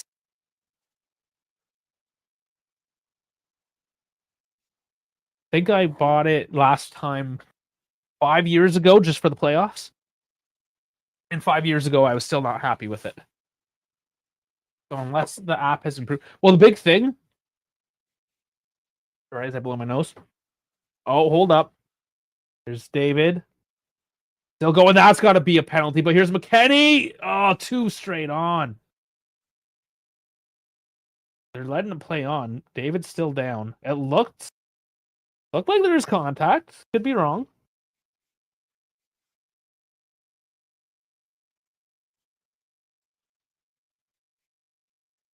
Now, okay, so the problem with the NHL here is you get regional blackouts. So you don't get all the games on spec. If you're in a local area where the game's played on cable, you won't get it. So it's insane and stupid, and I'm not paying money when I can't even watch the game I want to watch. Still Juve, though. Oh, pass doesn't get through.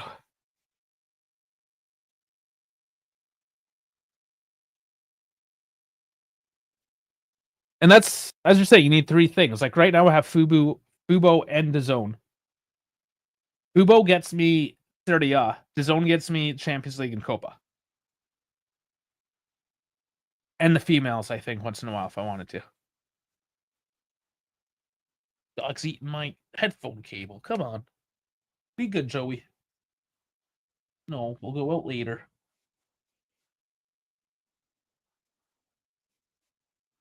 That was not a, that was a penalty.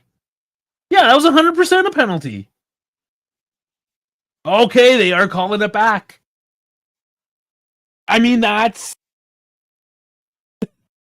a penalty. Am I not correct? And yeah, Palma is having a bad. He's 17, man. What do you want from him?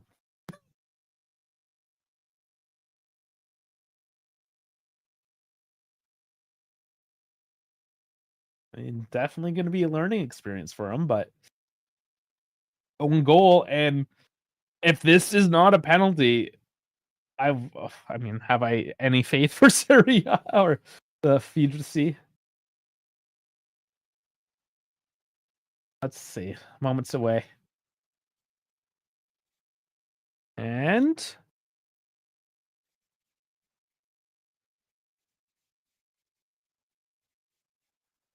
yep.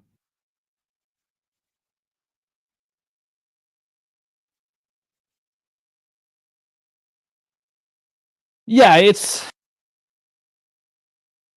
and I guess there's a discussion like how soon after the play in the, like that challenge was on that play, right? Now slowing down, it looks like a bit of a gap, but in real time, that's a split second. Like that, it's part of the play. Like if you make contact, and I understand, like, yeah, it might be the rules are the rules, right? I'm not trying to have like an ethical conversation of whether this should be a penalty, but by the book, yeah, this is quite clearly penalty taken by Locatelli in the back of the net, and it's 2-0. David should be our PK taker, not I agree with that sentiment. But let's celebrate now for a second.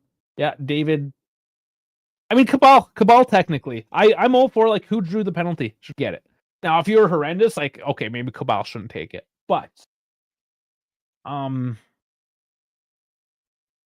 I mean, Locatelli, he got the ball in the back of the net, so who gives a fuck, really? At the end of the day.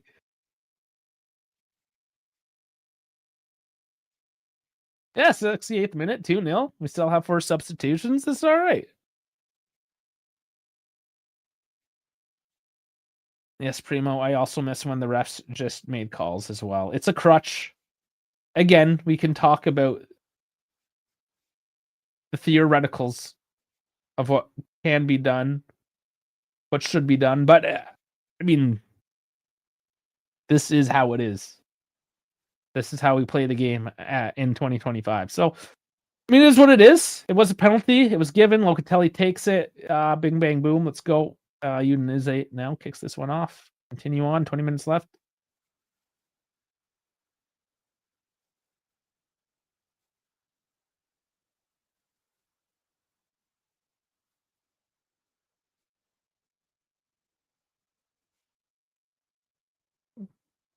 What I do have to say, though, it is nice to have a penalty taker that doesn't stutter. Just takes the penalty. Just takes the ball.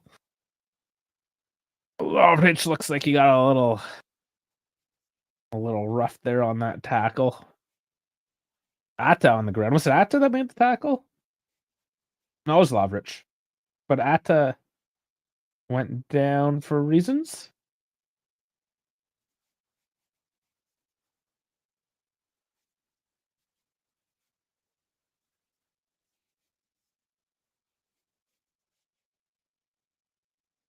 I mean, that's also good for Locatelli. He doesn't get too many goals. I mean, even in FC 25, he's very highly rated at FC. So I do keep him on my team. Ridiculous stamina. You can play him every single game 90 minutes and it doesn't matter. Fake world. But I understand that. But even in that fake world, Loca only gets a couple of goals a season. When like my main guys would get like 40, 50, right? So even when FC highly overrates the man, he still can't score in that game.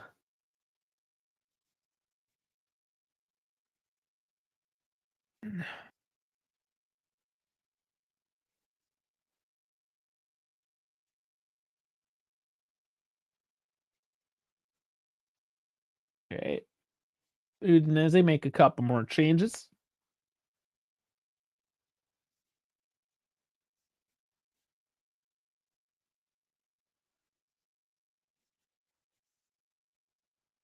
Yildiz continuing on down the left with the pass in. Not very good.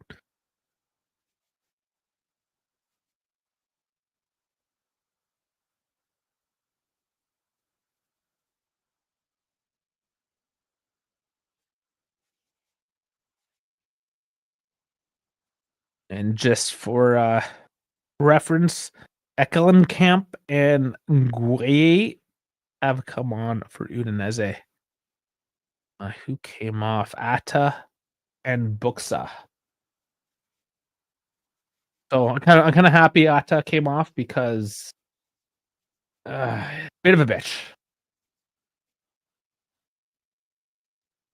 Of a bitch. The second sub was Idrissa Gueye.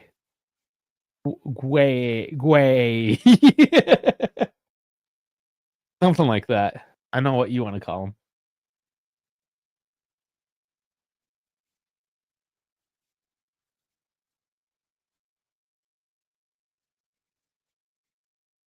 Well, Camp trying to get going quickly. Dumps that one over the bar, though. Yeah, Palma. Why is Palma still playing after fucking up twice? Getting the yellow card as well, I should mention. All right, Zagrova and Conceição. Or sorry, it's not Zagrova. It's Joao Mario. I just saw a bit of his hair and went off it. I'm a bit dumb. Okay, Jonathan David, Cabal Moretti coming off. Openda, there we go. Joao Mario, Conceição, and Openda. That is leaving one more substitution on the table. I'm actually a little surprised Yildiz isn't getting some rest here. Maybe Zagrova comes on for him in a bit. So Openda, I'm going to see him going in for David. Yeah. Yeah. That is the case. So we see how he does. Openda, not the truest number 9 out there. But David isn't either. I'll see if there's any formation change. I think it's 1-for-1, but we'll see how she goes. Oh, instantly off to Openda. Run and kick it. Oh, blocked off. He hesitated. It's that hesitation that we need to get out of him.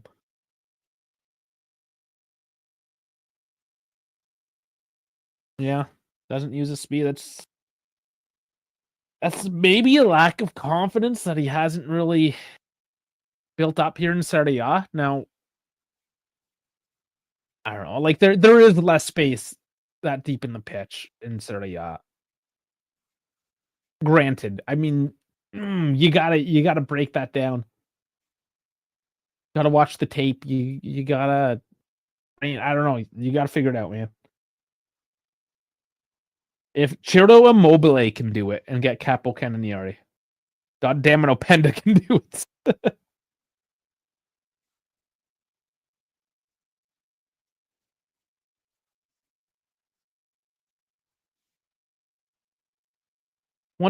One substitution left for both teams.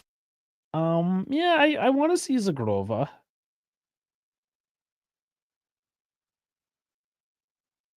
Kostic, Thurdom, Agic.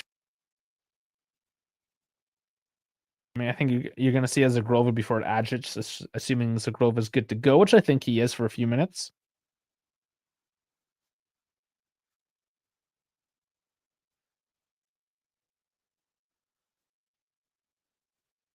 I don't know. Who else?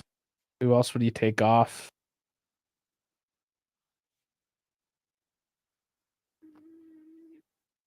Ezibue tries to go wide, but overcooked.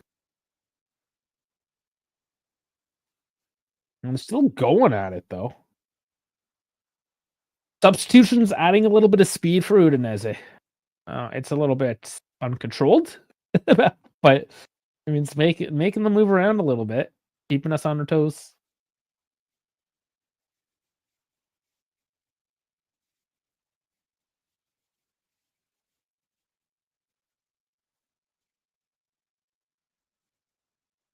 Corner kick. Orlovic. And off the volley goes wide. Decent attempts as the ball lands back down for Miller, but just cuts it. Let's see how wide from this angle. Decently wide, yeah.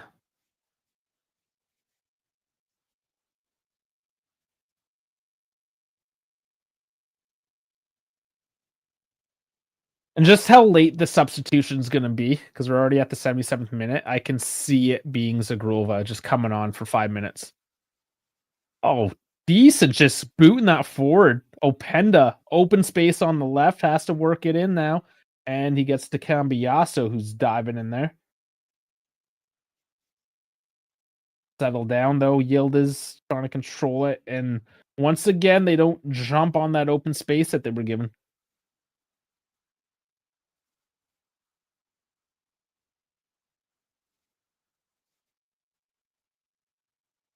They just get turned around there on that right side. Their left side, sorry. Alma this time actually doing something positive for his team.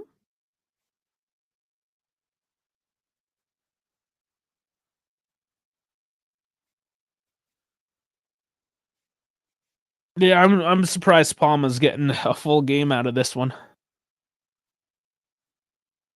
They got Goglicije, Christensen. I guess two of them. They're probably just they don't have a lot of defenders either. They're clearly just resting.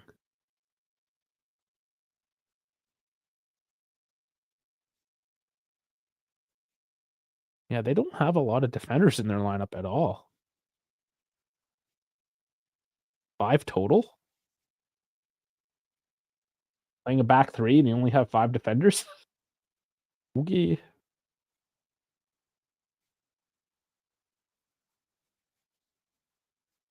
They play once a week, though. This is gonna be their one midweek non-Serie A game.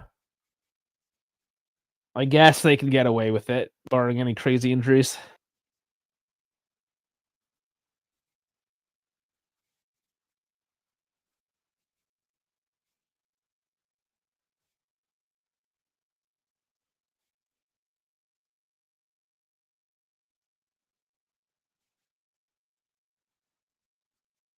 Well, Udinese's coming in deep. They're still looking to snatch one. Tall order with 10 minutes left to negate the 2-goal deficit, but they're looks like they care.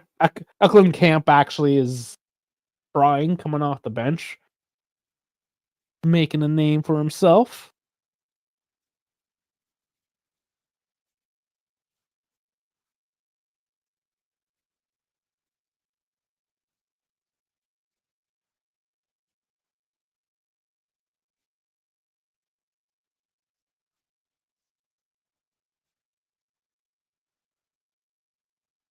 Yeah, and we're kind of back in this lull again.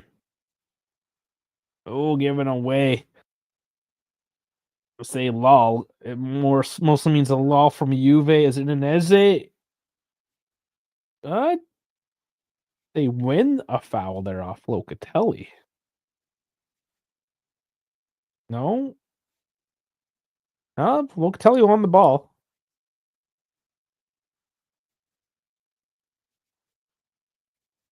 And Christensen is coming on. Finally, better be for Palma. Let's see. Nope. It's for Soleil. Which again just tells me he's just rotating the squad, getting through this game, playing it because they got it. Chiro forgot about the game. Yeah, buddy, you can catch in the last few minutes.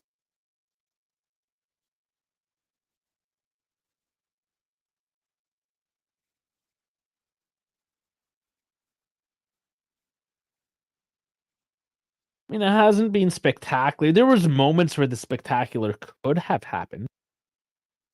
I guess it sort of did. It just didn't count. But yeah, I mean, right now there's João Mario struggling to control the ball, and this is probably one of the reasons why we don't see much of him.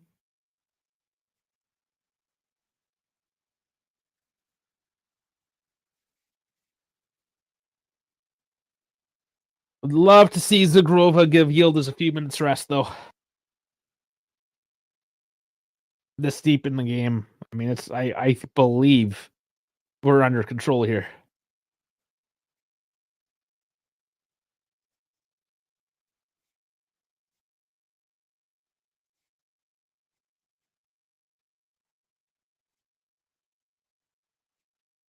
Kind of tell though, this is the round of 16. Like Udinese, they know their situation, you know. Other than a couple players that look like they're really into it right now, I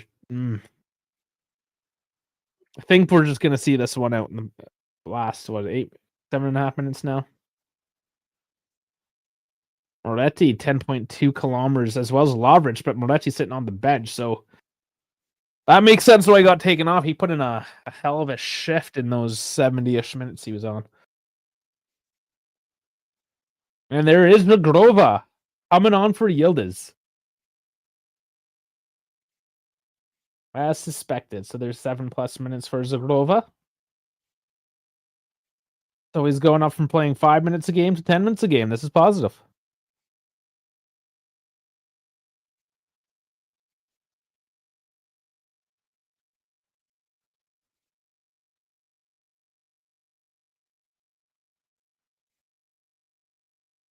Yildiz could have easily been on the score sheet tonight, but not quite his evening. But I did mention that I would love to see some offense coming from outside of Yildiz tonight, and it certainly has. So from that perspective, I am happy. How's it going, Dave? I was wondering. I was wondering when it'd show up. No, celebrate the 6-1 win. Oh, 6-1. I witnessed history today, man. Oh, is that your best win ever? No, the fourth best actually, but still, like for me, the highest score in my life, like that. No, not in my lifetime. I'm lying, but the highest one I actually like experienced. Okay. Well, congratulations. Was it a cup game or league? Yeah, cup game. We're into the quarterfinals, man, as a second division team. Nice. I guess that's a pretty big deal. Yeah, it is. No, but next round is where the Leverkusens will wait, the Oh Bayerns, yes. Oh the yes. Stuttgarts. So yeah, But you but get to. it was fun while it lasted. That's always exciting too, though. Even though you're most Yeah. likely going to lose, but going up and playing against. No, you're those still teams. going to the stadium to celebrate. You're going for the atmosphere and all of that. So it will be fun, anyways. Do you know yet who you're playing? No, that will No. be determined on the weekend, I believe. Today and tomorrow are the games, and we find out at the end of the week, I think. Oh, they draw? Yeah, yeah. Oh, yeah. Yeah, we don't have a tournament tree like it gets drawn. Interesting. Okay. Well, we certainly have one. We're going to play Atalanta or Genoa. We play tomorrow. Yes. Yep. Yeah, Leverkusen is still in the lead versus Dortmund as well. Leipzig 3-1 versus Magdeburg, another second division team. So, yeah, man. And it's a 7-game winning streak for us as well. Yeah, you guys have been picking it up this year. Are you guys going to get your promotion? Dude, I hope so. We clawed back from 11th position to now 6th position, but 3 points behind the second place, which That's would be close. direct promotion. Yeah. I hope so, man. I hope so. Man, that's one more game. Yeah. Potentially. Okay, Openda. Chico. How is Juve doing? Chico, hold up. Oh, what a block. I have to get you the stream. Oh my god, they're sliding all over the place. I mean, they're winning 2-0, so kind of tells you what's up. I looked into the stats at halftime and we were damn like dominant. Dominance a bit generous. Yeah. A Yeah, little. it looked like from possession stats, passing, and momentum chart, and all of that. Sure. I mean, it was good. I'm not going to say it was bad, but it's also like how bad. How bad is Udinese? Yeah, You know? yeah, I understand. Yeah, man. Yeah, I got the stream going in the other room.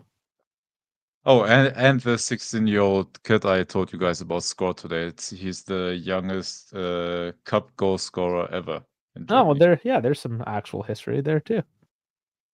That's cool. What's his name? Kenneth Eichhorn.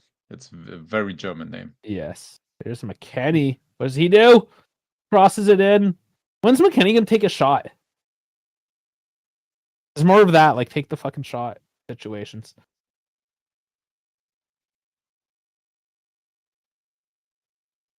Yeah, Udinese had a horrendous first half. They did absolutely nothing. No shots on target. They didn't do sweet jack all. Being a little. Oh, that's the other room. I thought we were getting a dash. I heard the ping. Oh no, it was the other one. We could. It is 450. I don't see why we don't get a dash.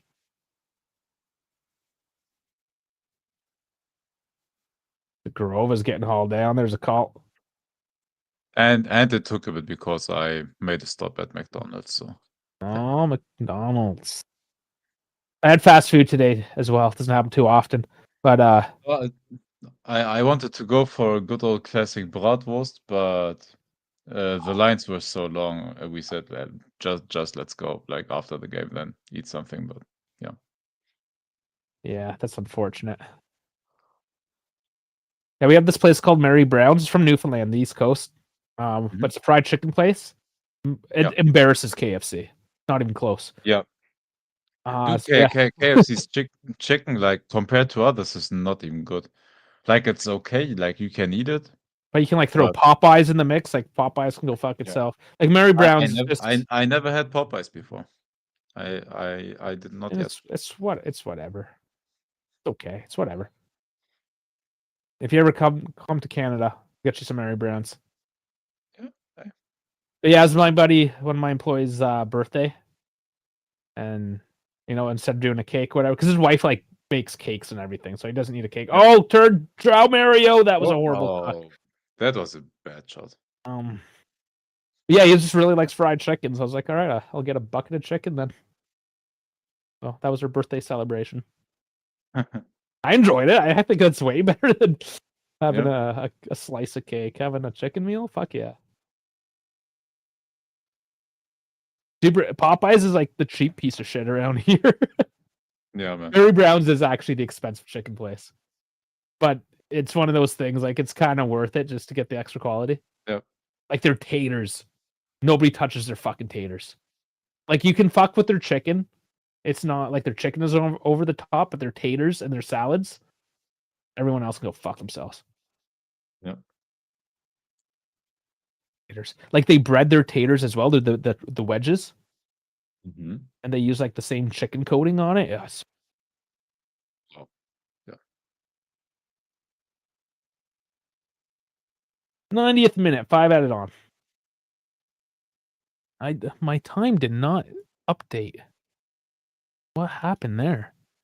Oh God. Oh, I was wondering. I thought, huh? Why is the game still? Why is that much time left? No. I was like, it did start counting. It just stopped for some reason at some point. It's updated now though, and we have 69 viewers. I always mention it because I have some child. Hey, we all have some child in us left, right? Fuck, Popeyes are saying 17 US for 3 small tenders and a small side. That is actually kind of crazy. The one I've wanted to 17? try from America is Raising Cane's. Is that any good? I heard of it. I've seen it. I could have went. I saw it when I was in Nashville, but I'm like, I'm not going to a chain when I'm in Nashville when I can go to Hattie B's, which is like the famous Nashville hot chicken. It's like, yeah, I'm not fucking with chain food. You know, like literally down the street is like the OG. Yeah.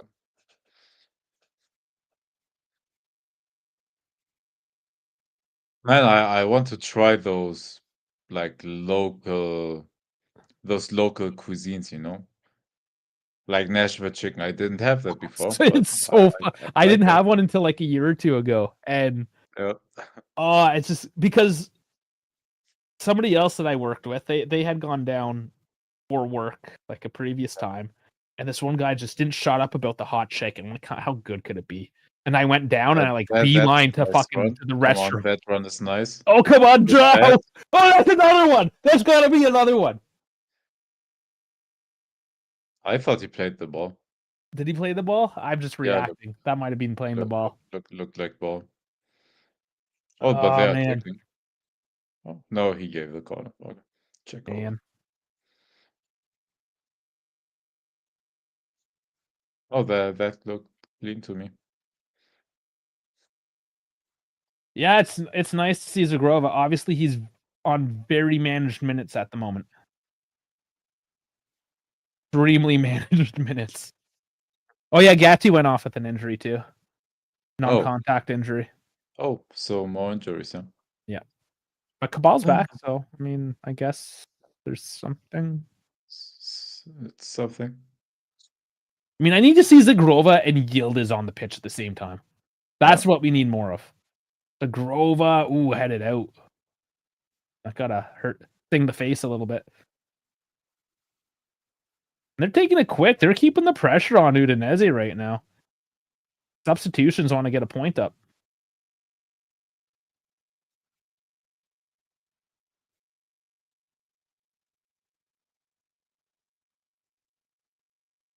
So 10 Toes is saying Canes is pretty good.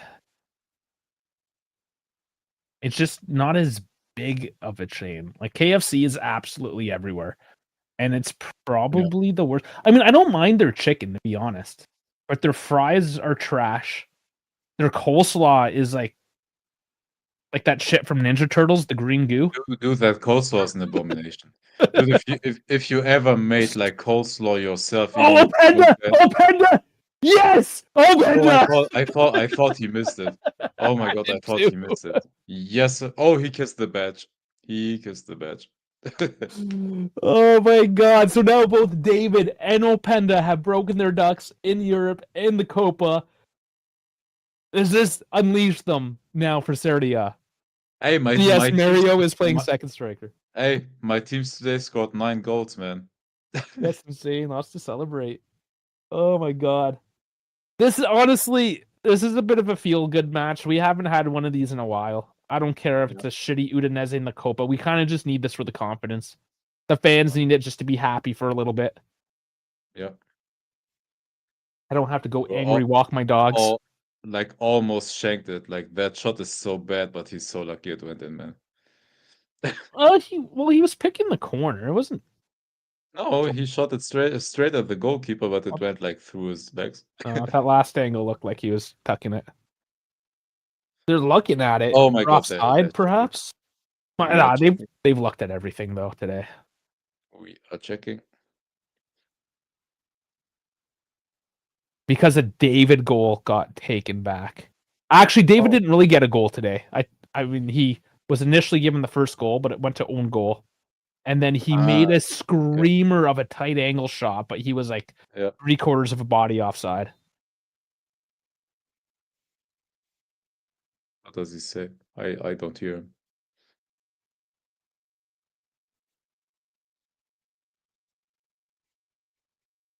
Offside? Offside. Oh, so it wasn't Openda. Who was offside? Must have been João Mario then. Oh, that is pretty. Yeah, it was Mario. Oh, come on! Yeah. Oh, that's half a foot. That's so tight. That's annoying. That's 2 goals. I mean, the David one was a lot more clear than that. Yep. Fuck, dude. Those are 2 goals that I'm stripped of. But those are positive signs. So, yeah, I mean, Openda and David not credited with any goals today, but a step forward, hopefully, in their confidence. If like from what I saw in just like a couple of minutes that I watched, like they put pressure on the opponent. So yeah, and that's it. So that's the least. Ends as 2-0. Could have been 3, could have been 4. The big thing is that we're scoring. We're scoring. The other big thing is that our defense didn't leak today. And there wasn't any like real out and out holy fuck moments like, oh my god, that should have went in. Good way to, and Primo working and watching. No, there we go. I'm back. Yeah, I wish I could do this well, I could watch the game at work. I just couldn't do this at work. Oh man.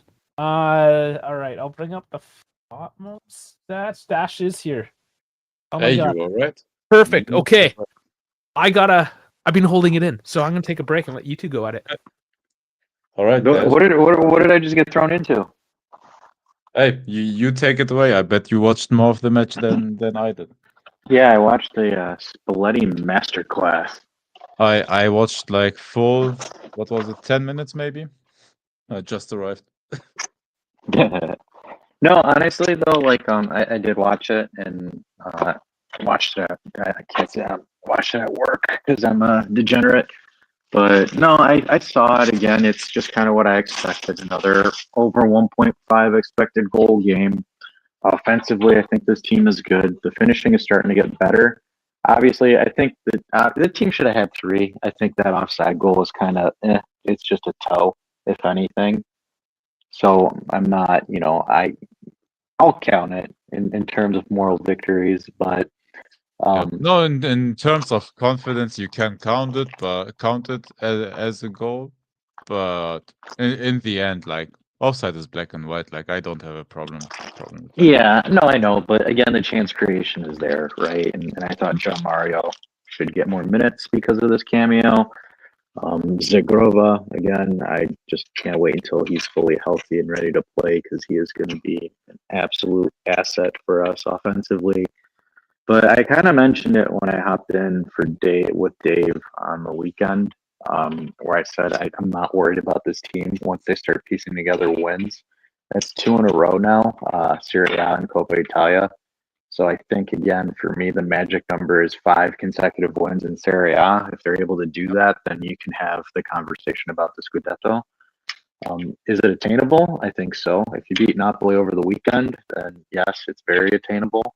Does the team have the offensive capability to do it? Yes, because this is, I believe, the 6th consecutive game that we have had an expected goals over 1.5, which is very great offensive production. It looks like Openda with that finish today, even though, again, it doesn't count. I still think it's a good finish because it builds confidence for him moving forward. I still kind of wish, though, I did think Jonathan David kind of got nipped on that own goal. It should have been his, but again, confidence that he's still finding ways to get it to the back of the net. I think Moretti did well. I'm a little bit annoyed that Locatelli took the penalty because you have strikers that are struggling. So I would give it to your strikers so they find some confidence in hitting the ball. Because, again, Loca scoring the goal doesn't really do much for him. But overall, again, this is kind of what I've been seeing, consistent patterns. At least the team knows how to do offensively. And the team doesn't suck like it did under Tudor. Yeah. No, this game I watched only like 10 minutes or whatever it was because I arrived like straight from the stadium. And in those few minutes, it was like quick and decisive passes that were opening room pretty quickly. Now, could have been as well. I don't know if Udinese opened up in the in the end. I don't know how they played, overall through the game, but It's like the few minutes I watched, it wasn't looking bad. Yeah, and Udinese played a traditional like a cup game, right, where they're trying to sit back, try to push the game to be goalless as long as possible. That's kind of what I saw from my perspective, but I don't know. I mean, again, I think the team's going in the right direction. I think again, we just need to win in Napoli, and that opens up the season for us. If we don't beat Napoli, then that kind of tells you that it's top 4 for your season. I hate putting like an ultimatum on that game, but that's going to be one of those games that kind of define. Right now, it's just 5 points back, so. Yeah, but again, if you're 5-2, which is crucial. Yeah. No, you would basically bring it down to, like it's a 6-point game, basically. Like you bring it down to a 2-point gap, and then you're just like a game behind, and they're like let's not get too ahead of ourselves, of course, but yeah. No, I always like thought that this team has potential to do something. Hence why I like predicted them in second place. But now it looks like the team is gaining some confidence. And yeah, I know, Primo, you're saying these adult men need the confidence boost. They actually do, man.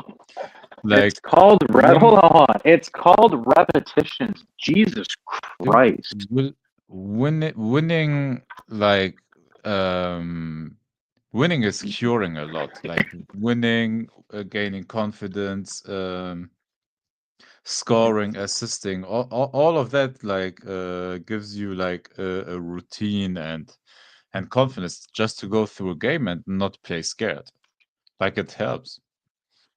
Yeah, it's all about repetitions. The more repetitions, the more easier it gets. Right now, there hasn't been much repetitions because you have Doofus Tudor that put them in terrible positions and they didn't get proper repetitions. And right now, we're getting a lot of those repetitions in. It's just we need to iron those repetitions out and we'll be good to go.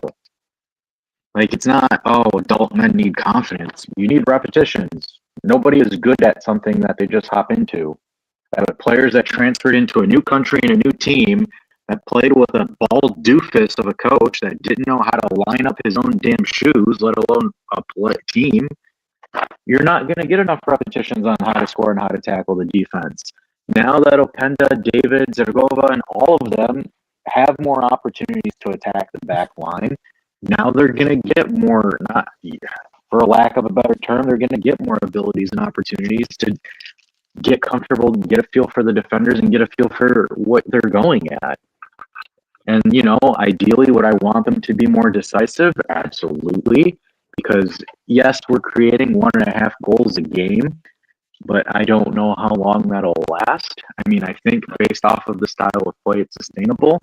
But there's going to be games where you need to be decisive, and hopefully they get enough repetitions in their leg to do that. Because Lord knows the Italians can't, because they all suck. Primo might be watching still. Be easy on him. Well, no, it's just because he made that comment. I'm just like, all right, here we go. I'll dance. I would like to see you dance, actually.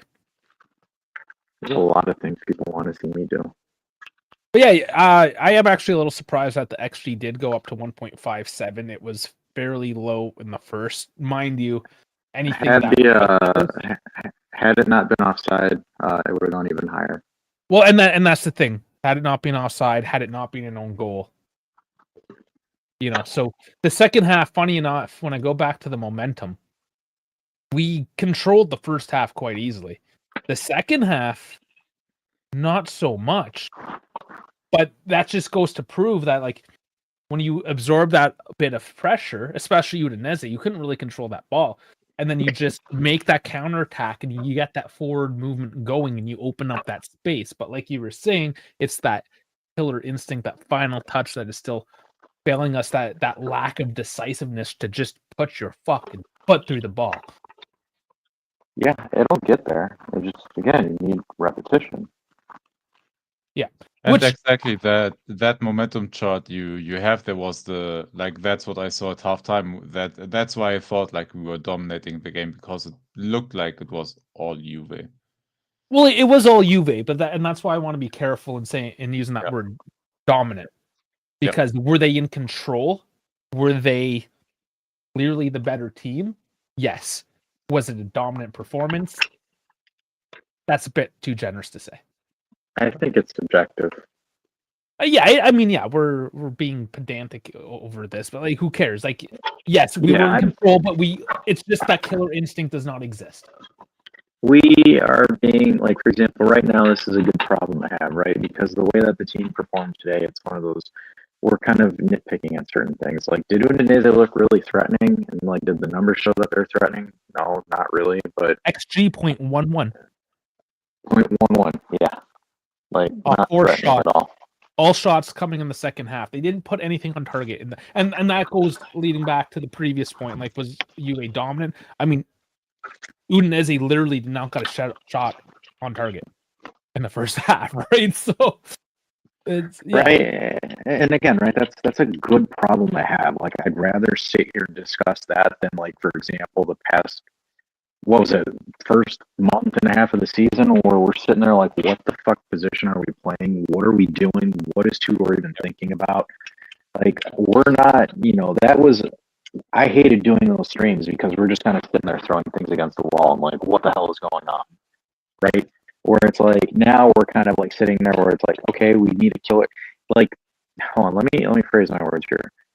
We're having a discussion about us having a killer instinct versus what are we even playing right now. We're not talking about the financial report, right? That's kind of the baseline. Yes. We're talking about actual there's actual sporting stuff to talk about. Yeah, we're actually talking ball, because now we kind of understand what Spalletti wants to do and how he wants us to play. The midfield passing and the movement, with the limited ability that this team has been surprising that we're able to get this level of production. Because McKennie and Locatelli aren't passers. And I'm happy that he's factoring Moretti into the squad too, because Moretti is probably the better passer out of that entire group. He is. But the fact that we're creating a 1.5 XG with the midfield that we have, that to me in itself is something to give Spalletti props to. And I know for a fact that, like, for a lot of folks, he wasn't, like, people's first choice to come in. But, like, you can't hate the guy. Like, he's actually one of the few coaches that wants to be here and actually gives a damn. Yeah. I mean, I wasn't the biggest fan, but he's proving me wrong. Nobody else has done that. And like, for example, we've joked about him a lot, right? Like, we've trolled Mom Spalletti, the thing, right? And then, like, you know, and it's like people were like sitting there, and I remember, like, when we first got him, they were complaining about the damn Napoli tattoo, and it's like, dude, do you not realize how much of a financial, like, cut he took to come here, and y'all are freaking out about a damn tattoo? It's all the tribalism shit. It is. And it's, again, old school Serie A fans who are like, sorry, guys, like, I'm not trying to throw shade, but that tribalism doesn't exist anymore. Mm-hmm. Like, right now, your main focus shouldn't be about Spalletti's tattoo. It's about whether or not Spalletti can put you back into relevancy, which he's done that for plenty of teams before. To be fair, though, that I haven't heard those sentiments recently, especially now that because we're winning. Mm-hmm. But if we were losing, for sure, people would be bringing up the tattoo every single day. Dude, but they would. Even if we lose or draw against Napoli, like hopefully not, but like how many like secret agent comments will we get and all of that? Oh, that's gonna be hilarious. Okay, let's call it now, because there will be a time and day in Spalletti's future where he is on the downturn and it's gonna look bad and he's gonna get fired. When that happens, whether it's at the end of the season or in 6 seasons from now, that tattoo bullshit's coming back. Oh, for sure. I'm printing the receipt right now because I think for sure that bullshit is coming back. Every coach has their end. Yep. And that's nothing against Spalletti. Hopefully he has a long, very successful career here at Juve. But it will come to an end, and that tattoo's coming back, and I'm going to fucking lose it. No, he's going to win the Scudetto, and he's going to just replace it with the Juventus one. That's what he'll do. No one's Spalletti. Honestly, like, again, this might be a hot take coming from me, but I think if you were to give him the right pieces and you build correctly, I don't see why not you challenge for the title with Spalletti as your coach. Well, I'm not even saying the season. I'm saying in general. Because, like, for example... It can be this season. Again, right? Kind of like, again, we have to have a couple of things go our way and fall in our direction. Yeah, I don't want to shut it down. But I'm saying, like, for example, if Comoli is able to back him and kind of give him what he needs, I don't see how he doesn't replicate. And I'm not saying he's going to replicate exactly what happened in Naples, right? But in theory, our back office is more stable than De Laurentiis. De Laurentiis is a cancer. So, like, I don't think, like, for example, if Spalletti is able to get the pieces that he needs, and if Comoli is able to work with them, which I think he is, I don't see why not Spalletti, builds a contender and is able to maintain it. Dude, all I'm asking for, like, since a few years now, that will help this team and would fit Spalletti as well. Just give me like one more center back next to Bremer that is competent, please. Like, what if it's Coop, Myers? What if it's Coop? I mean, it kind of is. Well, why not use Coop as the left back, Cambiaso as the right back? Or how about João Mario? Because João Mario, I think, like that. Yeah, no, I think we have enough pieces that can play fullback. Actually, that's why I say, like, give me a competent center back. And honestly, a ball-playing midfielder is what I'm asking for a couple of years now. But and honestly, I think offensively we are set. Like, everyone that said like that our strikers and forwards are trash besides the others, they're lying, man. They haven't watched these players once, like, outside of Italy. Zero ball knowledge, or they're Italian sympathizers.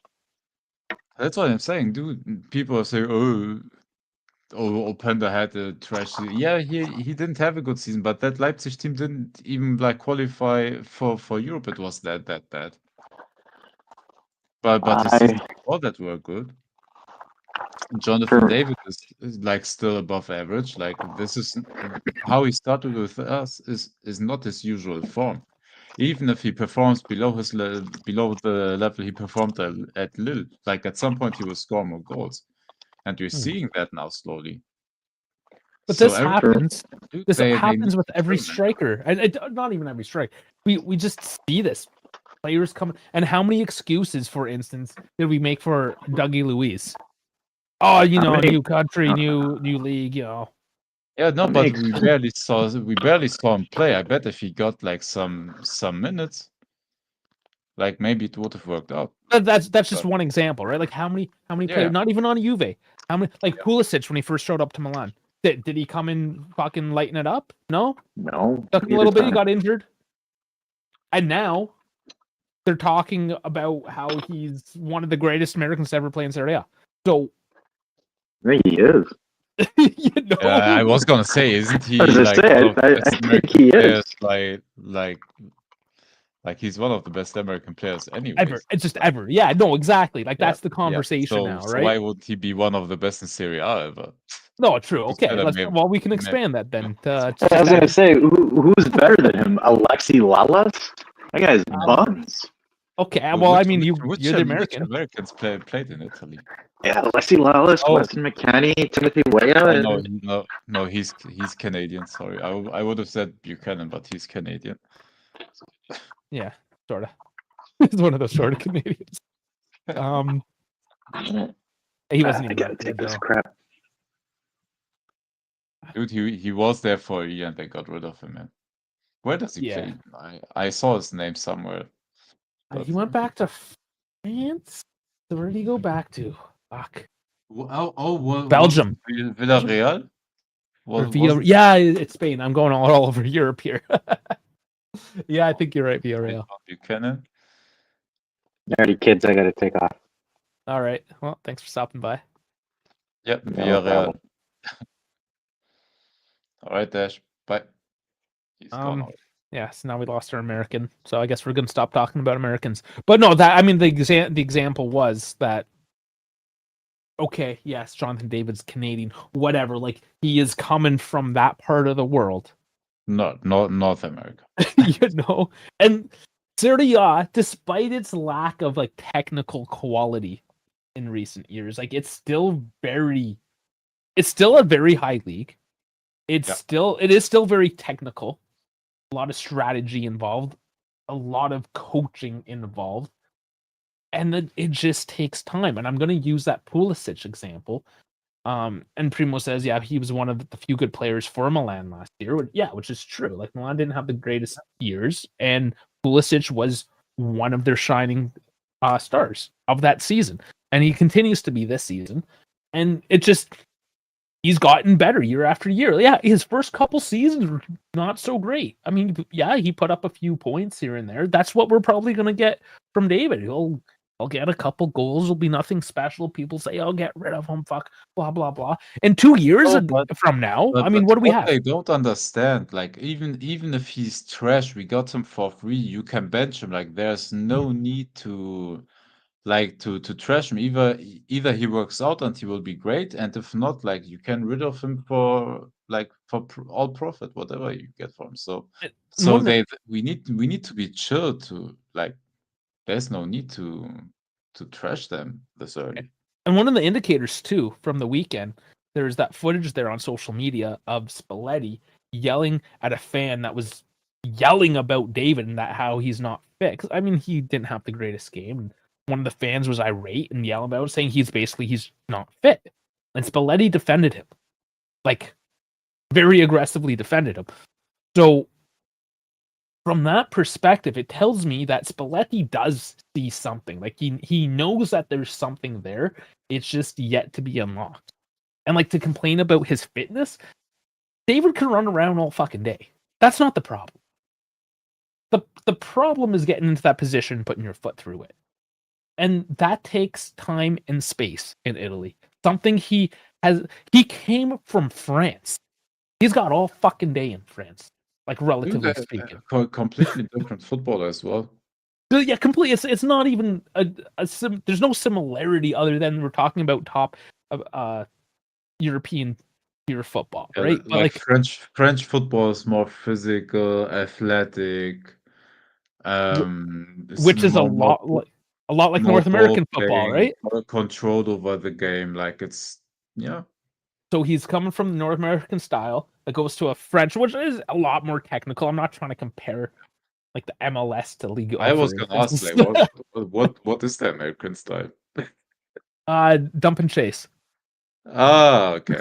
Dump and chase, elbows So up. so boot it forward, press, win it back, Yeah. or try to win it back. Yeah, pretty much. It's all athleticism. Which again, like David has, he can run all fucking day if you want him to. It's now tuning that in and focusing that energy into a more technical and tactical endeavor.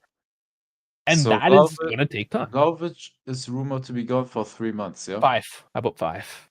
Oh, 5. So Yeah. we definitely need a. Do we need a new striker, or do you use your Openda there? You use Openda and David in that role, and you develop, I'm going to assume, some sort of like false 9 perhaps style with it. So the other option is doing like a 1-2 with Yildiz in the slot and using your wingers, Zagrova, Conceição, Openda, or David, however, you know? Like we have options. We have enough options. Yep. That yes, David's technically a second striker that he's like a 9.25, let's say. You Yeah. know, like Because then like we have like two like I know they are different, like Openda and David. They are very different. One likes to be more in the half space, but like both are like mobile modern strikers. I would say like it wouldn't hurt like if it's possible in any way to get like one just pure number 9, that is tall, that can like head a cross in or whatever, like something like that. Like yeah, if like there's what a loan option. yeah, like what Ten Toes is saying. You just get some old guy willing to do 6 months. Yeah, exactly. That's what I'm thinking.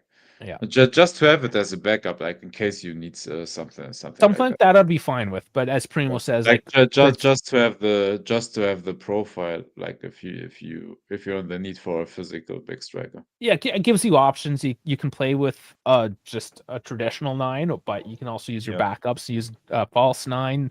You know, whether you want a top 2, a top 3. Yeah. You have options. Hey, midfielder is for me the priority, man. You need that ball player. Now Moretti, I mean, we could scrape by with Moretti. Is there any possibility to get Dougie back? No, not really. So this is the issue. So I don't even want to talk about January signings. Yeah. Because we have 0 money. Yeah, I know. Like we actually have minus money. Yep. You know, like, You're right. we can't, unless it's a dry loan situation for 6 months where we're talking a couple million bucks, maybe we can work something out. I don't know, man. No, you're right. And yeah, Ten Toes, he's mentioning Zeko. He wants out of Fiorentina. I heard that a couple days ago. Someone like that. Yeah, that could work. How old is he now? He's older than 33. Both look it up. 39. Yeah, I thought he was up there, 39. But I mean, you saw who am I thinking of? Obviously Ibrahimovic. Fuck man, I'm so bad with names. That guy played for Fiorentina there, the Frenchman. The Frenchman, Years Giroud. back. Well, Giroud is another example from Milan, yeah. Oh my god, no, he played for Fiorentina for a couple years. Fiorentina. Yeah, he's a Frenchman. Striker. Oh fuck, somebody help me out. It's good. It's such a Lacazette didn't play at Fiorentina, right? no. Ribéry, there you go. Thank you. Oh no, yeah, but we're talking strikers, man. I know, and I just realized as soon as I heard the name. Okay. Okay. Oh, but yeah. you still thought of Ribéry. Okay. Yeah. No. Okay. So not a striker. I thought, but yes, Ribéry was the guy. But just, I mean, as an example, as an old guy, and he had a good couple years. Like when he played for Fiorentina, I'm like, holy fuck! Like he still got it. Like Ibrahimovic, like Giroud. Yeah, if Zeko can come in and he's not that same profile either, though, right? Like that's but he's still scoring for Fiorentina, man. He developed a very strong old man game where he doesn't have to move a lot, but he knows how to position himself in the box to get tap ins, to get himself into a good position to finish it. Like he's still very good at that, and he is very good in aerial duels as well. So yeah, see if I can wouldn't find mind his something salary. like that. He's currently on 4.2 million euro, That's a lot. but he wants out. So, yeah, I mean, like, how much would he come here for 6 months if he just wants to get out? Is that Dude, something he's willing to do? No, the issue is if it's they'd have to terminate the contract, honestly, for us to get him and negotiate something. Otherwise, Fiorentina would want us to pay the full salary. Sorry, it would be half salary because half is already paid Yeah. for the season. But yeah, it's still a lot. Well, it says 3.33 plus a 0.4. So yeah, I mean, but honestly, you're gonna have to pay $1 or $2 million, I would think. Yeah. Just to, it's a just as loan fee. Yeah. Yeah, there's gonna be a convenience tax in a sense, right? It's like buying a pack of gum at the airport. It's 4 times as expensive, but where the fuck else are you gonna go? So No other options. if this is what you want to do, then I mean you're gonna have to pay a Yeah. couple million Yeah. bucks. So Yeah. a bit less, but about that. Yeah. Is it worth it? I mean, what are our prospects of getting a ball playing midfielder with zero money? Yeah. Right? It kind of complicates things because Vlahovic is now off the market being injured.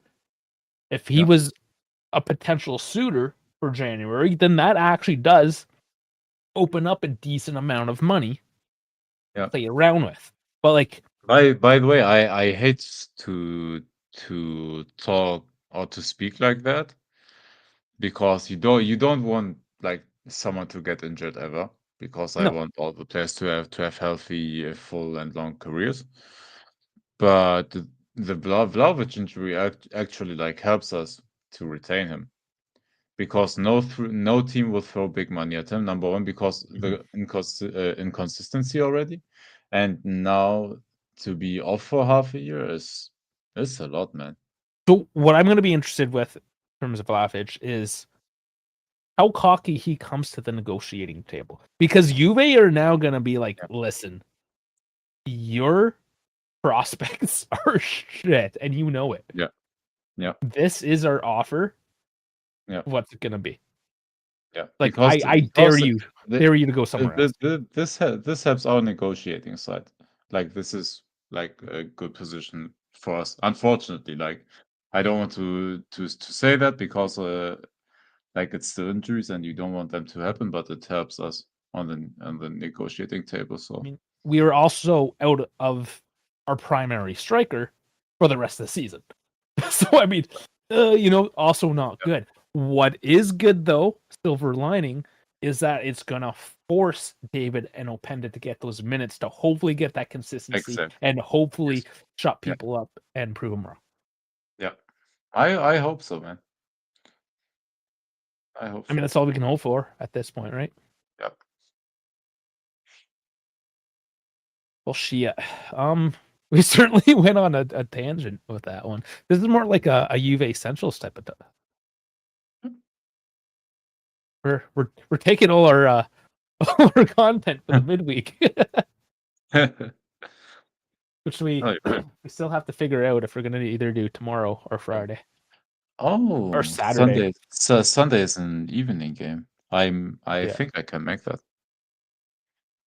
Well, Juve Essentials is gonna be any day this week, but Thursday. You're gonna have to stay tuned. We figured it out. Yeah, well, we'll do something. This is what I wanted to show you guys. Oh, Kaiserslautern. Kaiserslautern. Kaiserslautern. Okay. That's it. That's it. Oh, I've seen that logo before. Okay. Yeah. This is one of Germany's like big like teams with big history that has won championships and everything, like until basically the late 90s, where the Bayern dominance started. And then from then on became a team that relegated, promoted, relegated. And yeah, dude, pragmatic football, 43% ball possession. Almost every goal was a counter. And what we started, what the coach changed, why we have become so good defensively. 4 motherfucking center backs. Just defensive stability. Yep, and that's what I like. And midfielders that can progress the ball, man. 4-2-3-1. Yep. Yep, and this was Kaiserslautern. Look at their goalkeeper, man. 2.5. That's dude, how bad do you have to be for 2.5? Well, pretty bad, I guess. Dude, Well, you let 6 in. He let 2 easy ones too. Oh, that would have been fun today. Yeah, man. Yeah, dude, it was a fun game. I have never witnessed something like that. Like this is actually like I don't want to talk too much about it because it's not of interest for most of them, most of the chat. But Yeah, it's an exciting day. This is historically one of the biggest wins ever. I mean, 2 footy games in the win column today, which is good because the Eagles are not doing so hot. Yeah. So, bit of consolation for you. Hey, they won the Super Bowl last season, so I'm good. Like even if this season, I see. I see. I feel good. You can be okay. Not like those LA Dodger fans that had to steal from the Blue Jays in the 11th inning. Fuck sore losers, man. No, the Dodgers won, but like I'm not a sore loser. I'm good. Oh shit! Even snuck in a baseball comment there. All right. Well, I think that about does it. We can save any other comments and of course any upcoming news for the Juve Essentials show. So all I can say, because we don't know, this is the last week. Thursday is going to be fucky for me because we usually just do it on Thursday. Yeah. Well, at least until the new year. But anyways, regardless, I implore you, please go down into the description and there is links to all of our social media so you can stay in touch. The easiest way, because it pings you, I always put an event ping and whatnot, is to go into the Discord. So there's a little QR code there in the corner for you that will get you right into our Discord. Use that platform. Otherwise, I mean, we got Instagram, we have X, we're streaming to Kick and Twitch. Our Juve Essentials and any special episodes will go on to Spotify as well. So literally, like we're trying to do everything here. So whatever your platform is, because I know a lot of you do listen on Twitter, a bunch of you on YouTube as well. Those are kind of the 2 main ones. But we're everywhere. If you have a preferred platform or even an orientation, because we stream vertical and horizontal, whatever it is, just get into that description and find the links to whatever platform you want. They're all there. And while you're scrolling down, you may as well hit the thumbs up. You may as well hit the like, the subscribe. Hit all the fucking buttons that make us look good. Do that. Make us look good. Dave, you always look good. YouTube, brother. YouTube. Oh, thank you. No, I'm happy you can join us and even dash for a little bit. 2 handsome days. What more could you ask for? If you want more, get into that social media so you know when we're coming back. I promise it's going to be sometime before Sunday. But Sunday for sure, we're here for the Napoli match at 2:45 Eastern. Prime time. All right, Dave. Well, yeah. I guess that's it. I fucking said it all. So catch you on the next one.